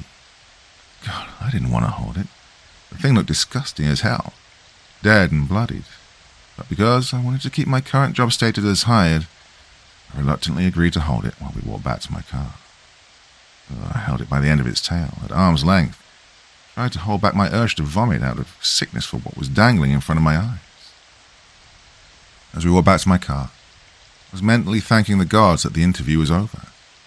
I was thrilled to finally have a job, but boy, was that one creepy damn job interview. Anyway, as Jack told us to be back at the B&B bright and early on Monday morning, 8 a.m. to be exact, I gave Jack back his dead and bloody squirrel, happily. Sam and I got in my car and drove away. Part 2. So that weekend, I packed as much as I thought I'd need for the week at the B&B, and when Monday came, I hugged my sister and my nephew goodbye and headed for the job. Sam drove to the B&B in his own car, and I met up with him that morning when we arrived. It was at this time that I also met the other two employees. Katrina, I won't give her last name out of respect for her family, and Rob. I won't give his name either for the same reason. We also met Jack's daughter, Marissa, who looked to be a cracked-out 80s version of Ali Sheedy, just with longer, shaggier hair. We also met Charlie. Charlie looked like one creepy fucker with his dark brown, slick-back hair, his cold, black eyes. He was a bit short, but built in the chest. His face looked hard, like he didn't take shit from anyone. Anyway, after Jack introduced us all to each other, Jack informed us that there was no need for us to try and use our cell phones because we wouldn't get any cell phone service where we were, and that phone and internet service in the B&B hadn't been installed yet. So other than our cars, we had no other way to contact anyone in town. Well, that should have been a red flag in my mind, but it wasn't, because to me it made sense. The B&B was in a rural area, so of course our cell phones wouldn't work up there. Anyway, after Jack explained all that, we got to work. Katrina began working in the kitchen, cleaning it and performing a cooking test for Trent. I worked on cleaning up the backyard, which included a backyard shed, and I also helped brainstorm some ideas with Charlie as for advertising. Charlie put Sam to work cleaning the bedrooms and bathrooms. This was something Sam said scared the hell out of him, as one of the rooms he went in had snakes slithering out of every corner of the wall. Sam said as he saw the snakes slithering towards him, he ran out of the room and into the hallway, where he bumped into Jack. Sam said when he told Jack what he'd seen in the room, Jack just laughed and said, you found the snake room, huh? Sam told Jack that he needed an exterminator to get on that problem really quick. And Jack just laughed and said Trent was on it before walking away. Sam even told me that Katrina told him that while she was working with Trent in the kitchen that day, Trent said something that made her very creeped out. Katrina stated that Trent had said that, judging from her ethnicity, he had bet that she'd had a lot of melanin within her. And Sam told me that. Well, that was beyond weird. But that wasn't all. Katrina told Sam that Trent then went on to say that melanin went for $400 on the black market, and that people were killed just to get that shit. Sam said Katrina told him that, and that scared the shit out of her, and at that moment she didn't know what to say, so she just nodded and said, rushed the hell out of the kitchen. Yeah, as I heard Sam tell me all of that, it scared the hell out of me too. Who has a conversation like that with someone? Later that evening, after we'd finished doing day one of the cleanup work, getting the B&B ready for opening, we all, that's myself, Sam, Trent, Marissa, Charlie, Katrina, and Rob, sat around a dinner table for dinner. It was a meal that Katrina had cooked earlier for evening during her cooking test. It was during the dinner that Rob told us that right before dinner, he'd been chased through the wooded nature trail by dogs that belonged to Jack. This too should have been a red flag in my mind, but it wasn't. This did, though, scare the hell out of me, particularly because I have a morbid fear of dogs. Ever since I was 10, I've been scared of dogs, specifically the big ones. Jack explained away the incident as just being one that had happened by accident, that the dogs were harmless. But that did nothing to quell Rob's anger over the incident. As everyone talked about how their first day had gone, Jack began to tell us what was in store for us tomorrow. The spirit cooking ritual. What? I asked him. What the hell was a spirit cooking ritual? Sam and I had both asked him this, and Charlie just gave us the weirdest answer of how it was hard to explain. We'd just have to wait until tomorrow to see what it was for ourselves. I would have been fine with that answer. I think Sam would have too, had we not seen Charlie smile and wink at us immediately after stating his answer. Again, this should have been another red flag for me, but unfortunately it wasn't. And so after dinner, we settled in for the night. Went to sleep in the only 4 rooms that looked decent and had furniture in them. And then at 1 a.m, Brent yelled for us to come downstairs because Jack needed all of us out in the wooded nature trail with him ASAP. What?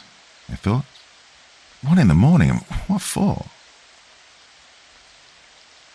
Trent said it was because inspection people were coming first thing in the morning, so we needed to help Jack pretty up the wooded nature trail tonight, while he and Marissa and Charlie cleaned up the inside and the rest of the outside areas of the B&B. Well, I thought, okay, but this couldn't be done at 4 or 5, maybe even 6 in the morning. This had to be done at 1 a.m.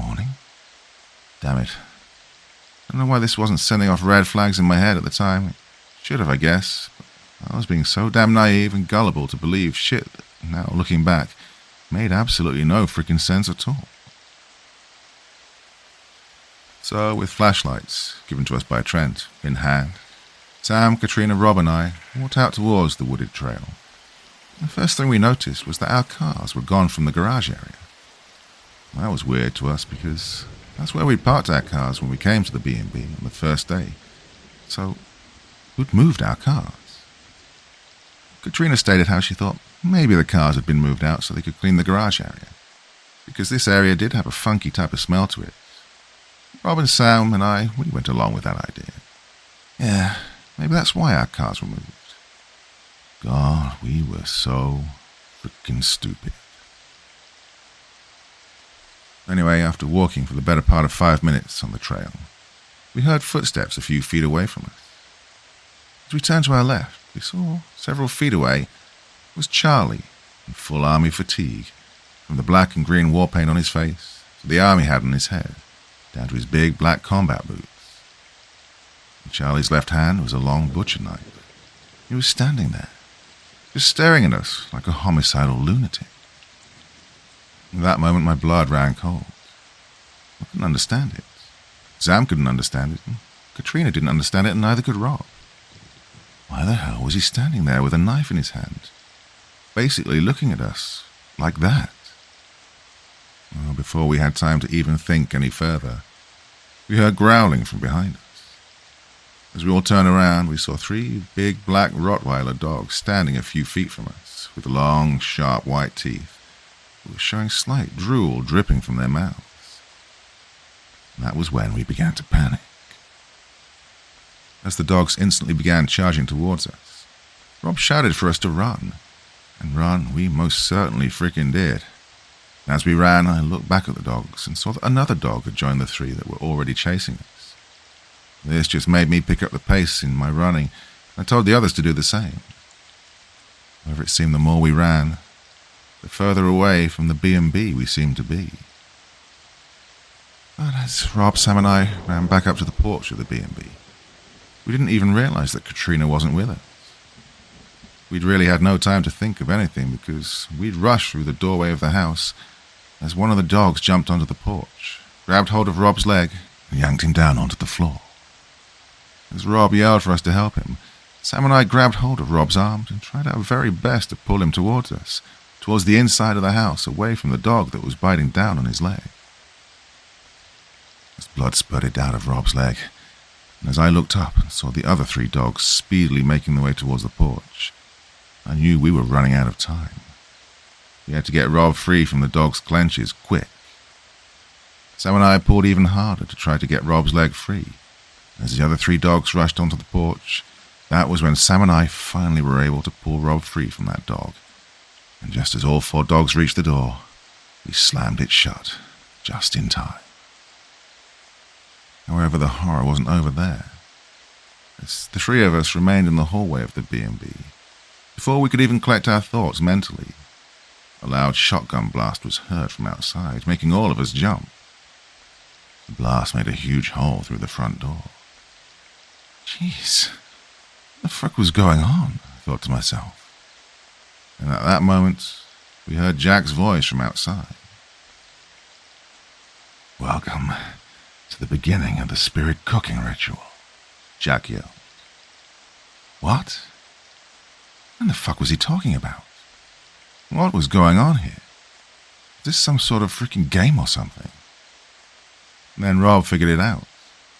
Yep, he's trying to freaking kill us. At that moment, in a brief split of a minute, it all made sense. The weird questions Jack asked us during the interview, the bloody kill room Jack had showed us, the wooded nature trail tour Jack gave Sam and I during the interview, where he killed the squirrel right in front of us, the mention of the spirit cooking ritual during dinner that previous evening. Yeah, finally all made perfect frickin' sense. We'd been lured into a scam. A deadly scam where we were going to be the victims of a frightening frickin' murder that would be carried out by a group of crazies. I began to panic. I didn't have much time to panic as Rob, Sam and I heard Trent's voice behind us in the hallway. As we turned around, we saw Trent standing a few feet from us with a shotgun aimed directly at Rob's head. Before any of us could say a word, Trent fired the gun, blowing half of Rob's head off and sending blood splashing all over Sam and I. God, I can't even think about this without crying. So there Sam and I were, standing there in shock as Rob's dead body dropped to the floor, and Trent laughed like a homicidal maniac. And the fact that Trent then said, "Oh shit, that felt good. God damn, I love killing," just turned my blood cold. I was beyond terrified at that moment. What the fuck? These people are mental cases. And I kept thinking that maybe this is just a dream. Maybe this wasn't happening, but no, this was happening. This was real. As I stood there, shocked and stunned in my fear, Sam grabbed my arm and pulled me up the stairs of the B&B. Why he didn't run me out of the B&B, I didn't understand at the time. But I do now. And where would we have run once we were outside? The cars had been taken out of the garage to God knows where, and the B&B was in the middle of nowhere. From what we knew, Jack was still outside, so where were we going to run to? So, as Sam ran with me up the stairs, by it being darker on the upper floor, we couldn't see which rooms were which. Sam tried flipping on the hallway light as we got to the upper floor, but the lights weren't working. So we just ran into the first room we found. That happened to be the kill room. As we ran in and Sam closed the door behind us, we saw the room was lit by red light bulbs that were nailed to the ceiling. Sam ran over to the windows and began to try to pull them open, but it was no use. Either Jack, Marissa, Trent, or Charlie had nailed the windows shut from the outside. That didn't stop Sam from trying to pry open the windows, though. Meanwhile, my mind was stuck on what I'd just seen downstairs. A murder. A horrifying murder right in front of my eyes. The blood of someone else was splashed all over me, all over my skin. As I looked up, I then saw something that heightened my fear. A few feet away was a gurney, and on that gurney was a dead body. I couldn't tell if it was a male or female body, but the eyes on the body had been removed, and the chest had been split wide open. All of the organs inside the body had been removed, and blood was smeared all over the outside of the body's chest. It was horrifying. I just kept thinking, God, is this what they're going to do to us? As I called Sam over for him to see what I was seeing, we both stared shocked and horrified. But then at that moment we heard Trent's voice yelling, little pigs, let me in." Oh, this guy is totally insane. Without a second thought, Sam grabbed my arm and pulled me over into a closet to hide, with Sam slamming the door to the closet behind her. It wasn't even a minute after we were in the closet that we saw Charlie dragging a kicking and fighting Katrina into the room, with Jack following behind. Oh, damn it, I wanted to rush out of that closet to help Katrina, but Sam said no. In fact, Sam covered my mouth to keep me from even making a damn sound. In that closet, I saw the second most frightening sight of my entire life. I saw Charlie stabbing Katrina over and over and over as she fought and screamed for her life. As blood splashed everywhere, he just kept stabbing her in the face until she was dead. All I could do in that closet while watching all of this was cry and wish in my mind that I could help her, that Sam and I could both help her, but we knew we couldn't. If we rushed out of that closet to help Katrina, Charlie and Jack would kill us both. So all we could do was watch another life get taken right in front of our damn eyes. After what had to be about the 10th or 11th stab, we saw Charlie quit the repeated process and then look at Jack with a smile. We heard Charlie say how he was going to drop off the two, now realizing he meant Rob and Katrina. We then heard Charlie say how he was going to drop off these two, realizing he meant Rob and Katrina, and come back to the B&B after Jack, Trent and Marissa had finished Sam and I off. We've got to get out of here, I thought. Then we saw Charlie drag Katrina out of the room with Jack following behind. I finally broke into sobs. I couldn't believe what had transpired in just a matter of minutes. The horror I'd seen. As Sam got up from the floor and tried to pull me up, I was too emotional to even stand. I was too traumatized at that point. Well, before even a moment could go past from Katrina's murder, all of a sudden I found myself being yanked through the wall in the closet and into another room. Sam yelled out for me and tried to grab me, but couldn't get there in time. As I yelled and fought to keep myself from being dragged along, I was suddenly tossed across the floor of another room. The snake room, which, like the kill room, was also lit by red light bulbs that were nailed to the ceiling.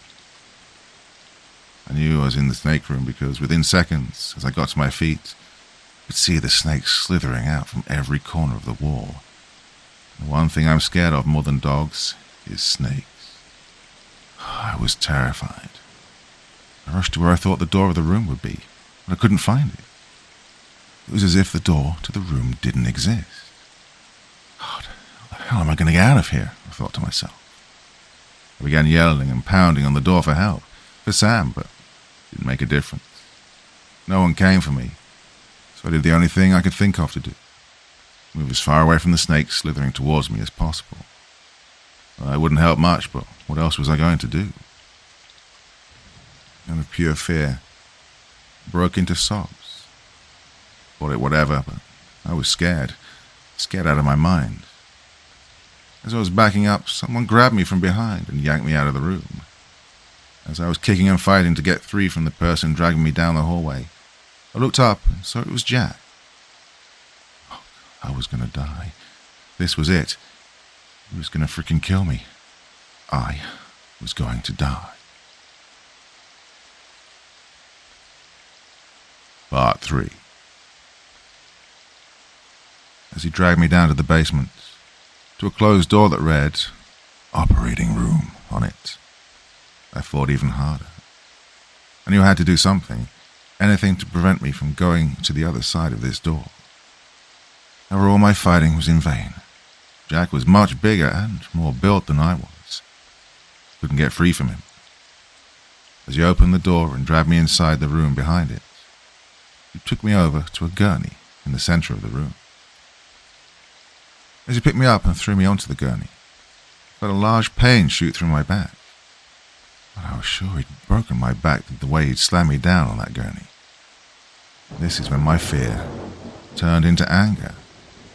Anger and determination as I took my feet and kicked him hard in the nuts, and I kicked him with such force that he fell down to the floor on his ass.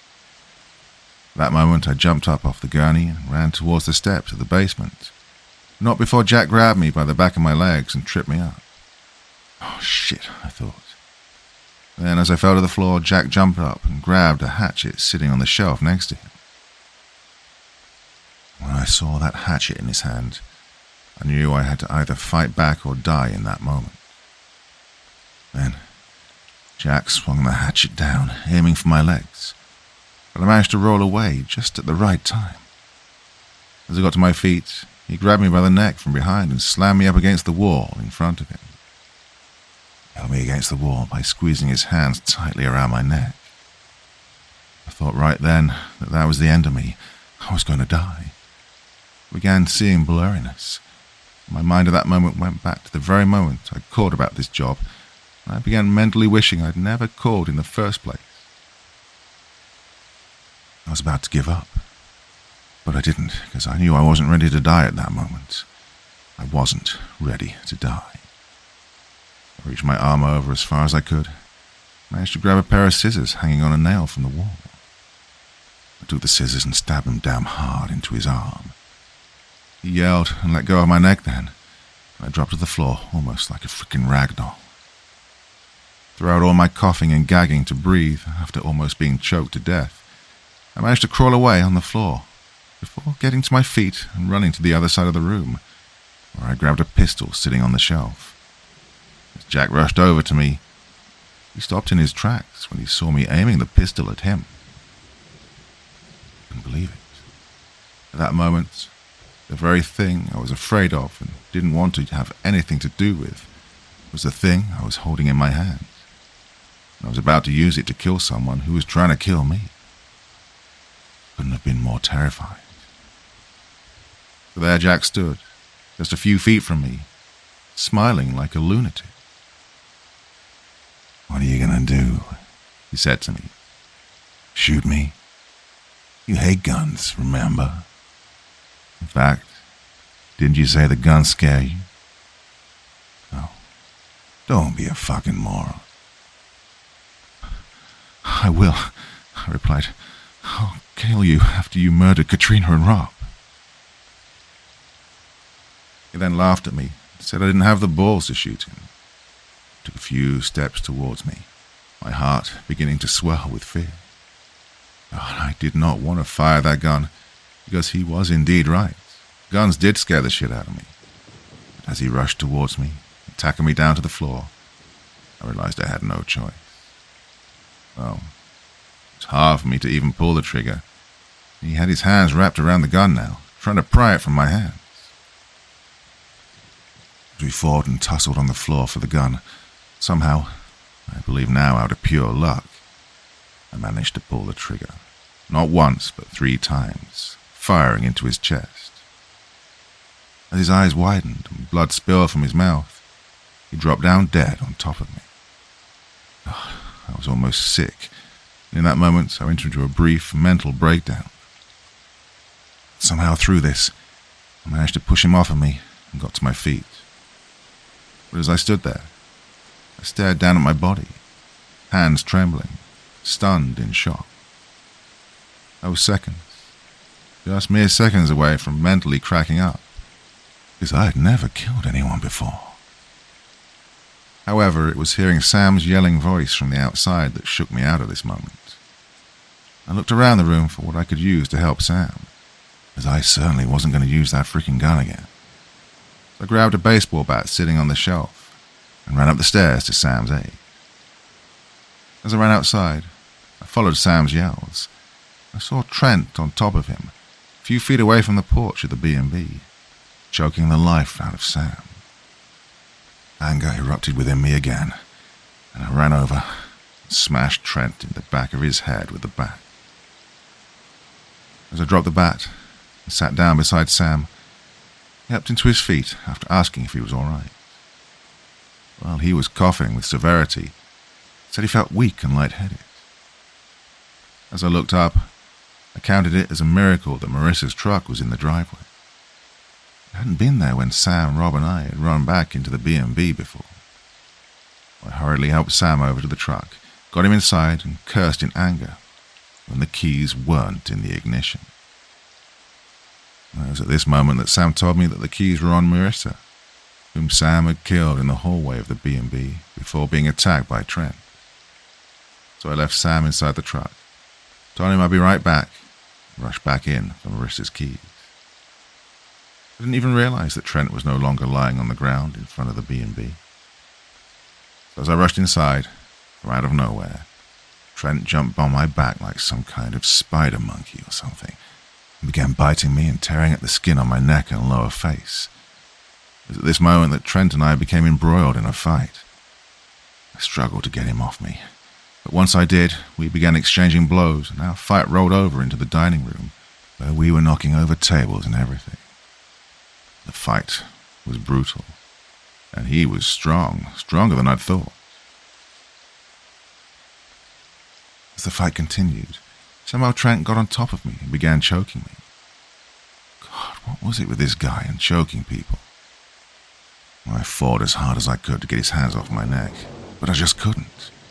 And this kid was strong. I was so close to blacking out then, when Sam rushed up from behind Trent and put him in a tight chokehold, pulling Trent off of me. As Trent and Sam now became engaged in a fight with each other, all I could do was gag and cough, trying to regain my composure after almost being choked to death.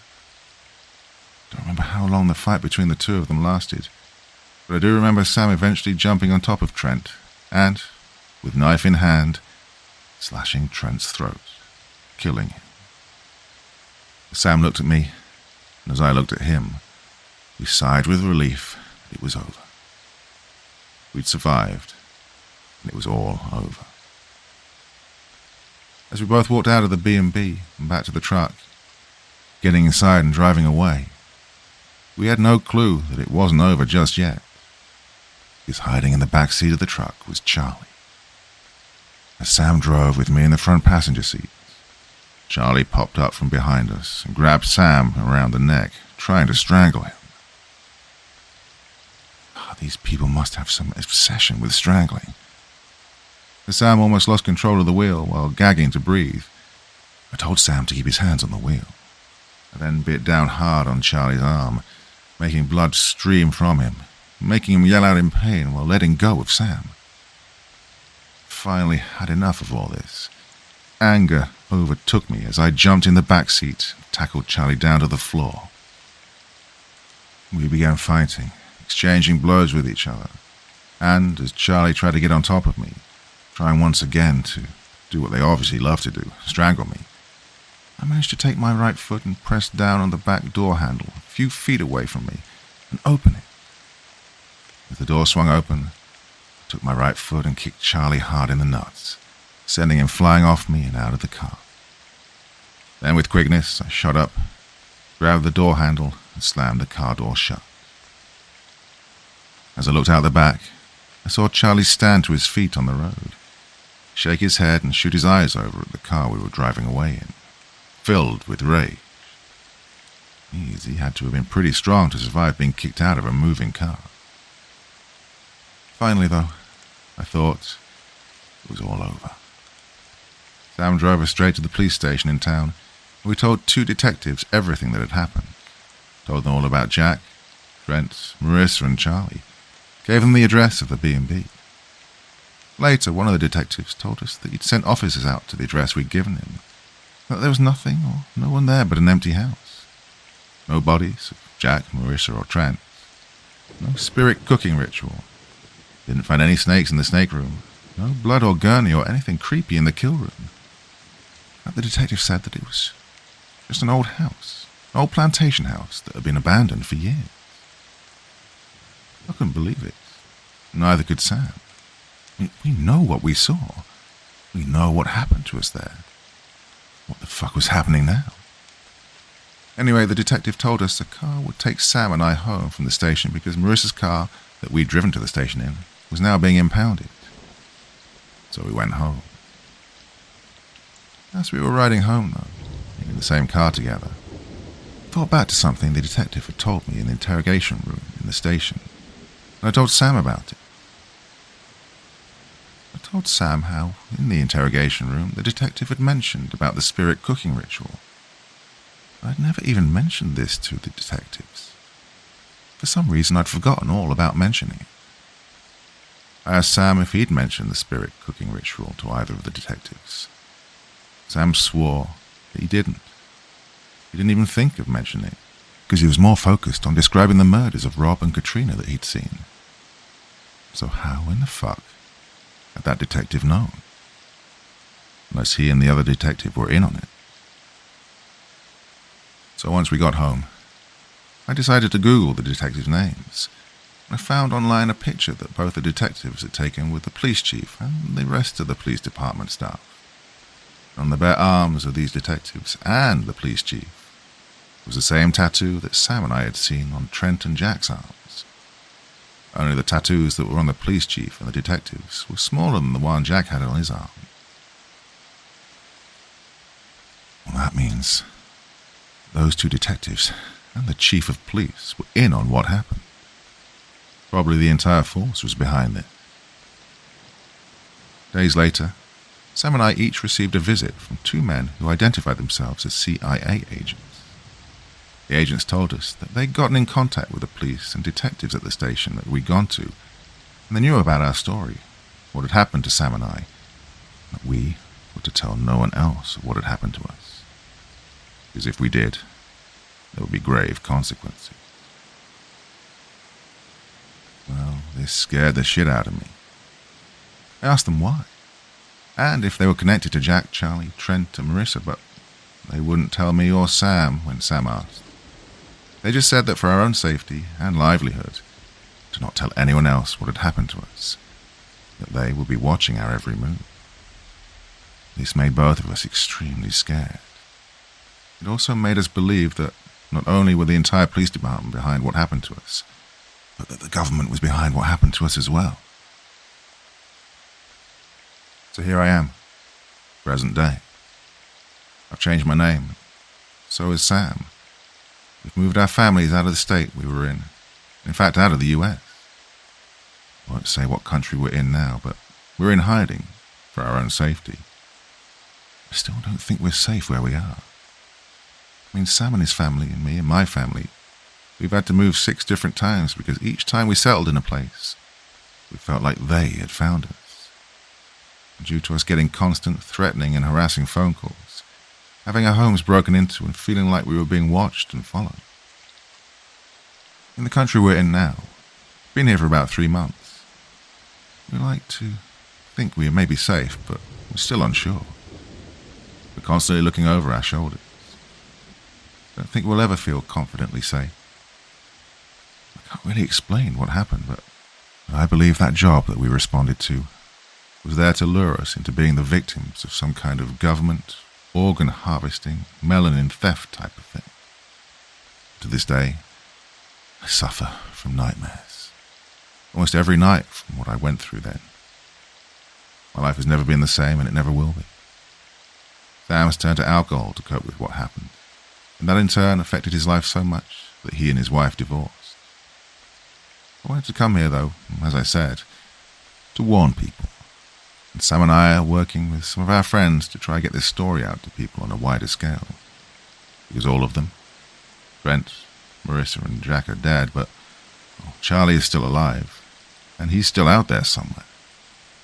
And who's to say Charlie won't recruit new people to do the same kind of job scam again, to someone else? And so, I'm warning people. Be very careful about what jobs you take and respond to on Craigslist. Because if this could happen to me and my friend Sam, and to the other employees who responded to that job, it can happen to you. Find out if the job you're responding to and applying to is real. If it does look too good to be true, probably is. Oh, and if the job is in the middle of nowhere with no cell phone service, don't take the job. There's something wrong there. So yes, I just wanted to warn people. I feel better knowing I did, but what happened to me will be with me for the rest of my life, haunting me terrifying me. But hopefully if you follow my advice, the same terrifying event that happened to me won't happen to you. I'm a psychotherapist who specializes in the unlocking of repressed memories. My name is Dr. Elizabeth Hayes. I'm a psychotherapist who specializes in the unlocking of repressed memories.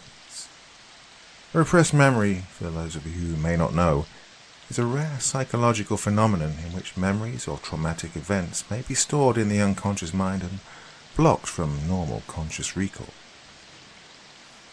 In simple terms, the human mind can sometimes hide away memories of trauma or abuse, giving them the illusion as if the event had never happened. Some theorists claim this is a defense mechanism developed in the cases of young children who could probably not be able to mentally cope with the trauma from the experience. At first glance, this may not seem to be much of a concern. What you can't remember can't hurt you, right? Well, for some people this may be the case, but in others they find themselves responding to mental triggers, smells, sounds, or phrases with no prior knowledge as to why they're having these experiences. For others, they may unknowingly stumble across the memory in their sleep. Have you ever had a dream that seems so vivid and real, yet upon awakening you think back to it, unable to recall when in your life the scenario happened? What you simply dismissed as a strange dream could have very well been a repressed memory unwittingly stumbled upon in your subconscious. It's weird, I know, but please, bear with me. I find the phenomenon fascinating, which is why I chose to specialize in this area of psychology in my studies and practices. Periodically, from time to time, I am visited by patients from all over the country who believe they have experienced this phenomenon. After being referred to me by their therapist, who suspects their patients may have repressed memories from their childhood, it's then up to me to unlock these memories. Only after using social cues and making notes on their reactions to certain smells, sounds, and pictures can I estimate where in their lifetime the repressed memory takes place. This is a slow process that can take up to a year before we even identify the time frame of this memory. Once the right time frame of the repressed memory is discovered, commonly between the ages of 4 to 12, I bring in what I call the dream screen, a device invented by the National Center for Neural Applications, lent to me by the University of Illinois. The appropriately nicknamed dream screen is a device that measures brain activity while you sleep. This data can be plugged into an algorithm that reconstructs your memory so that it can be played back in a recording. Subjects are first put into a stage of sleep called hypnagogia. This is a semi-lucid stage of sleep that takes place at the moment between sleep and wakefulness, so that I can communicate with them as I watch their memory unfold on the screen, live, as if I myself were the living memory.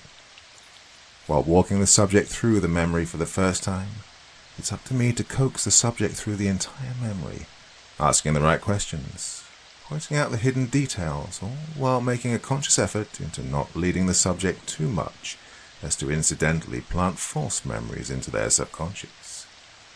This is an incredibly delicate procedure and requires absolute concentration on my behalf. Something I've only been able to achieve after years of experience and practice. This entire process can take up to an entire month to complete, but the results are always worth it. Some patients were able to recover memories they lost years ago and finally be able to come to terms with the past and put years of not knowing to rest. Other times, missing evidence from crimes and horrific injustices such as rape, torture, and child abuse were able to be reported in the court of law so that the victim could finally get the justice they deserve. It is for moments like these that I continue to do what I do. It was only after viewing my most recent subject's results that I ended up having more questions than answers. Questions I'd never imagine asking myself. Questions, in hindsight, even I would much rather be left unanswered. The subject, Hugo, was a 26-year-old male from Eden, New York. He was initially referred to me by his family therapist after identifying gaps in his memories and recalling a strange, reoccurring dream he had no memories of in his childhood. The subject appeared healthy, both mentally and physically. Aside from the obvious signs of sleep deprivation, he was in great shape for someone his age. During our initial interviews, he was able to recall memories from as far back as 1995, when the subject was only 2 years old. These memories were recorded and replayed to his living relatives and confirmed as being legit. This is very impressive, and gave me high hopes for this being a quick and easy case. All there was left to do was find the key. I asked the subject if he could recall any forms of abuse during his childhood years, either from the hands of a family member, a friend, or a stranger. No, nothing like that, he replied with a forced smile on his face. Do you ever recall witnessing a traumatic event such as a traumatic accident or a murder take place? I asked him curiously. No, nothing. As long as watching reality TV doesn't count, he remarked comically. I forced a smile at the bad joke and continued. Tell me about those dreams you've been having, I asked him with genuine curiosity. His smile was quickly replaced by a look of concern as he unconsciously stole a glance over his shoulder and then back to me. Well, he stuttered. It started happening last year, he said as he took a casual sip of water from his table and continued.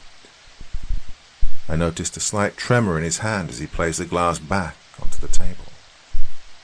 I've been having this dream. I'm in a field at the old family farm. How do you know it was that particular location? I asked. According to your file, you moved several times during your childhood. I'd recognize those blue skies and open farmland anywhere, he said. My mother would complain all the time about wanting to move back to the city, but my father claimed that the open country air would do us kids some good. What else do you remember? I asked patiently. I remember standing in an open field, walking towards something. Go on, I coaxed him. He sat there for a moment in silence, becoming visibly tense. Then, things get weird, he said nervously. I'm all of a sudden in a dark room I've never seen before, and someone else is there. Do you remember who this person is? I asked him. No, I don't, he said. Well, if I can be 100% honest, I don't remember anything else that happened. He leaned back in his chair, closing his eyes as if trying hard to remember. How old were you when you lived on that family farm? I asked him. 9 to 10 years old, he replied, more confidently. I lived with my grandparents at the time. It was only only for about a year or so. Anything else you can remember about your time there that you think could be related to this dream?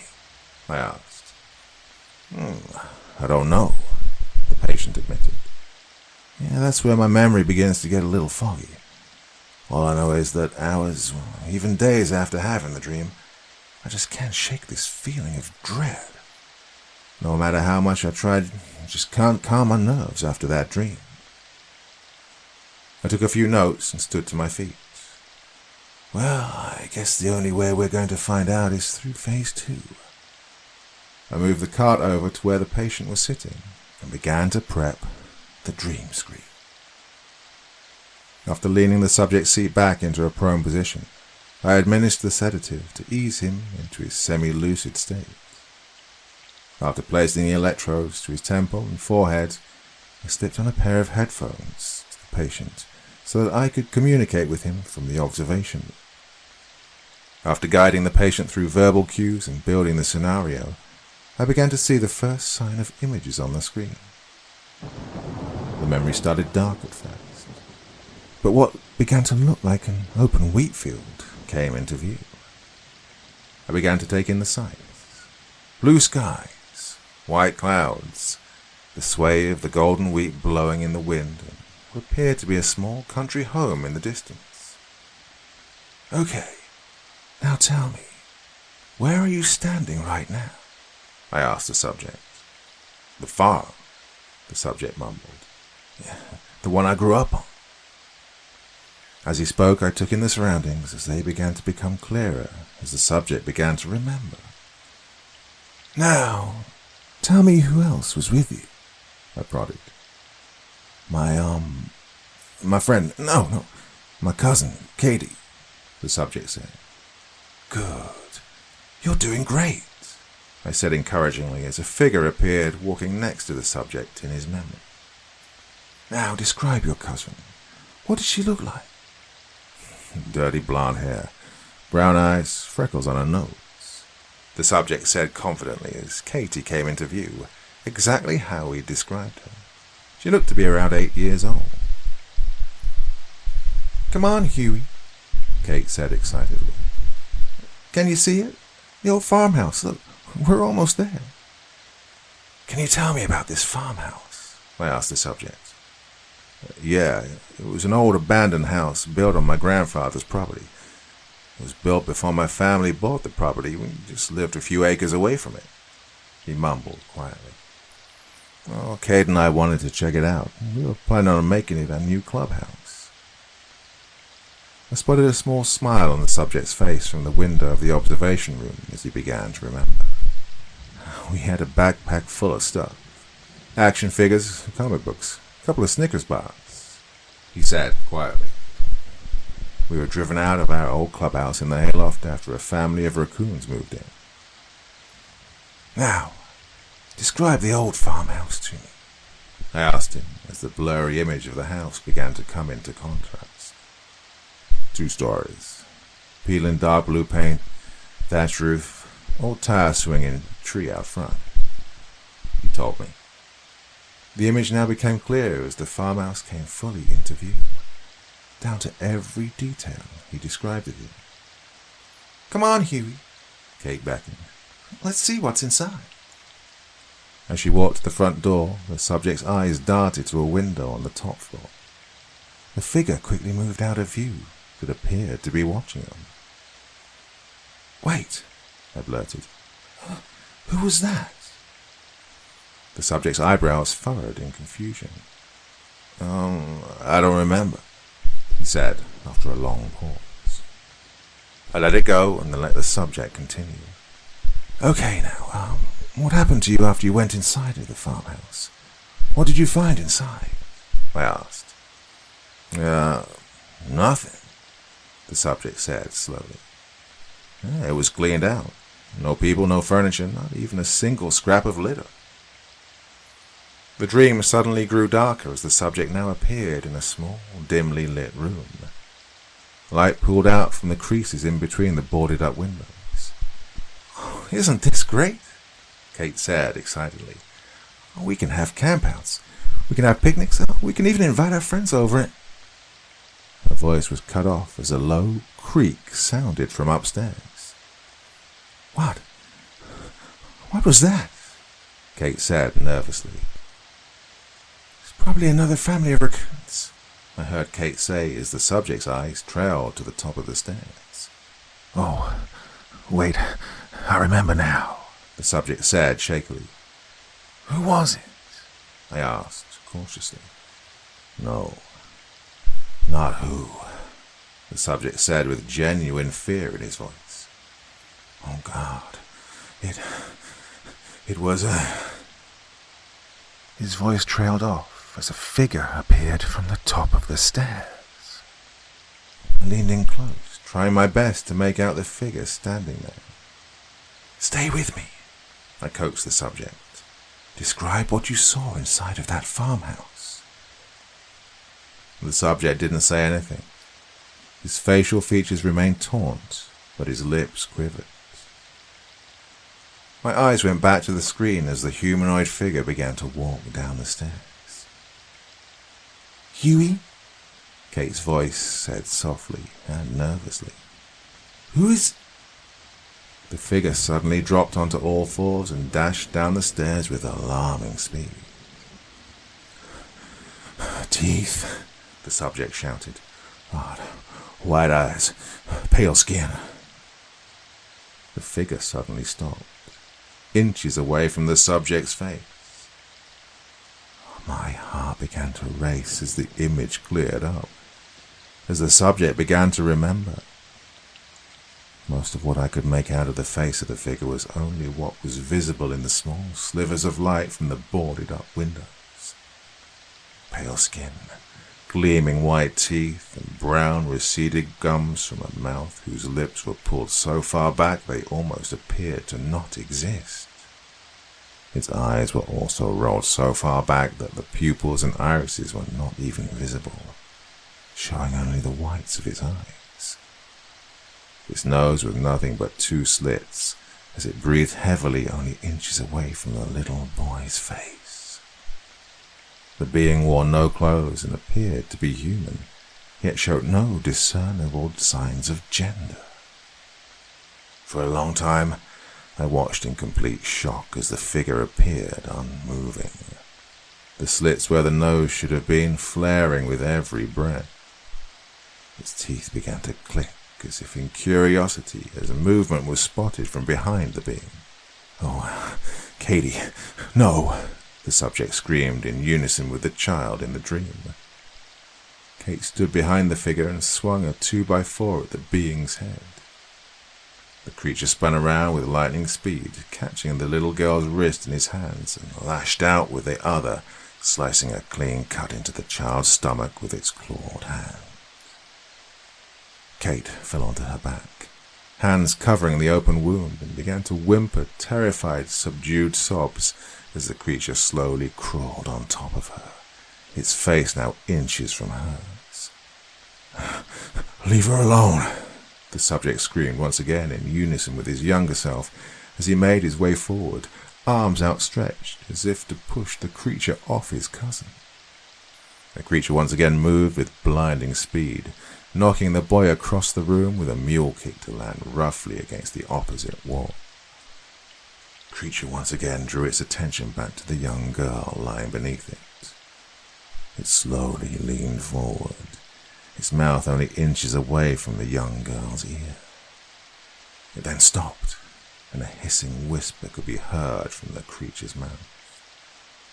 Kate looked up in confusion as the creature then broke into a sprint, dashing out the open door faster than any living creature I've ever seen move in my entire life. The screen went dark as an alarm went off in the observation room. The subject began to shake violently, as if in a seizure.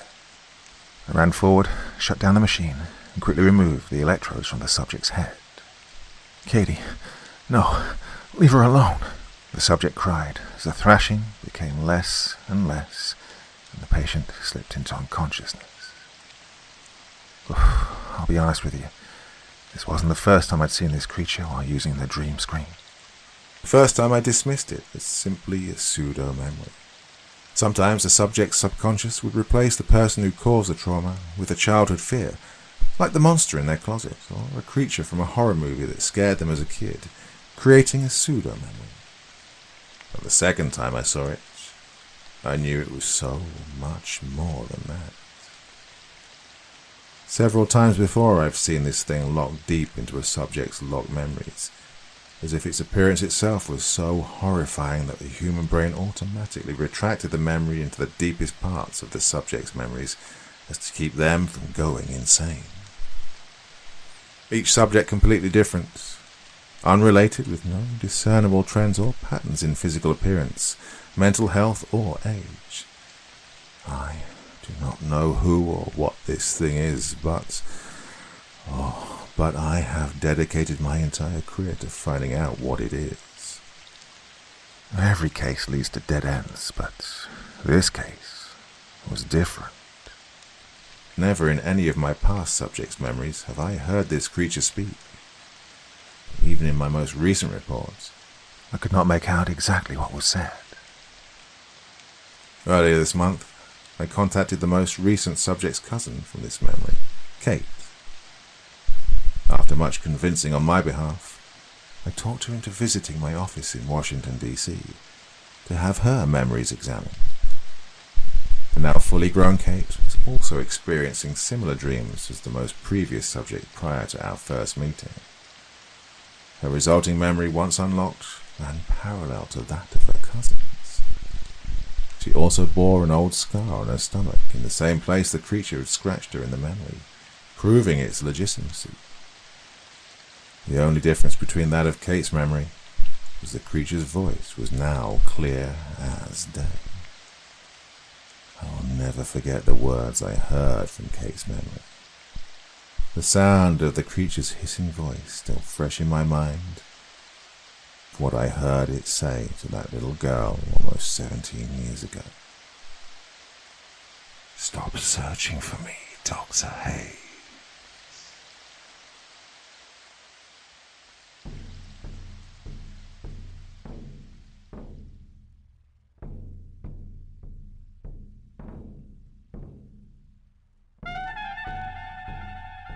And so once again, we reach the end of tonight's podcast.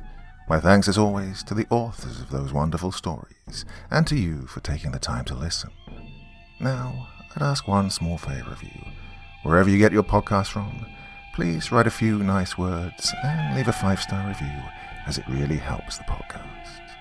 That's it for this week, but I'll be back again same time, same place, and I do so hope you'll join me once more. Until next time, sweet dreams and bye-bye.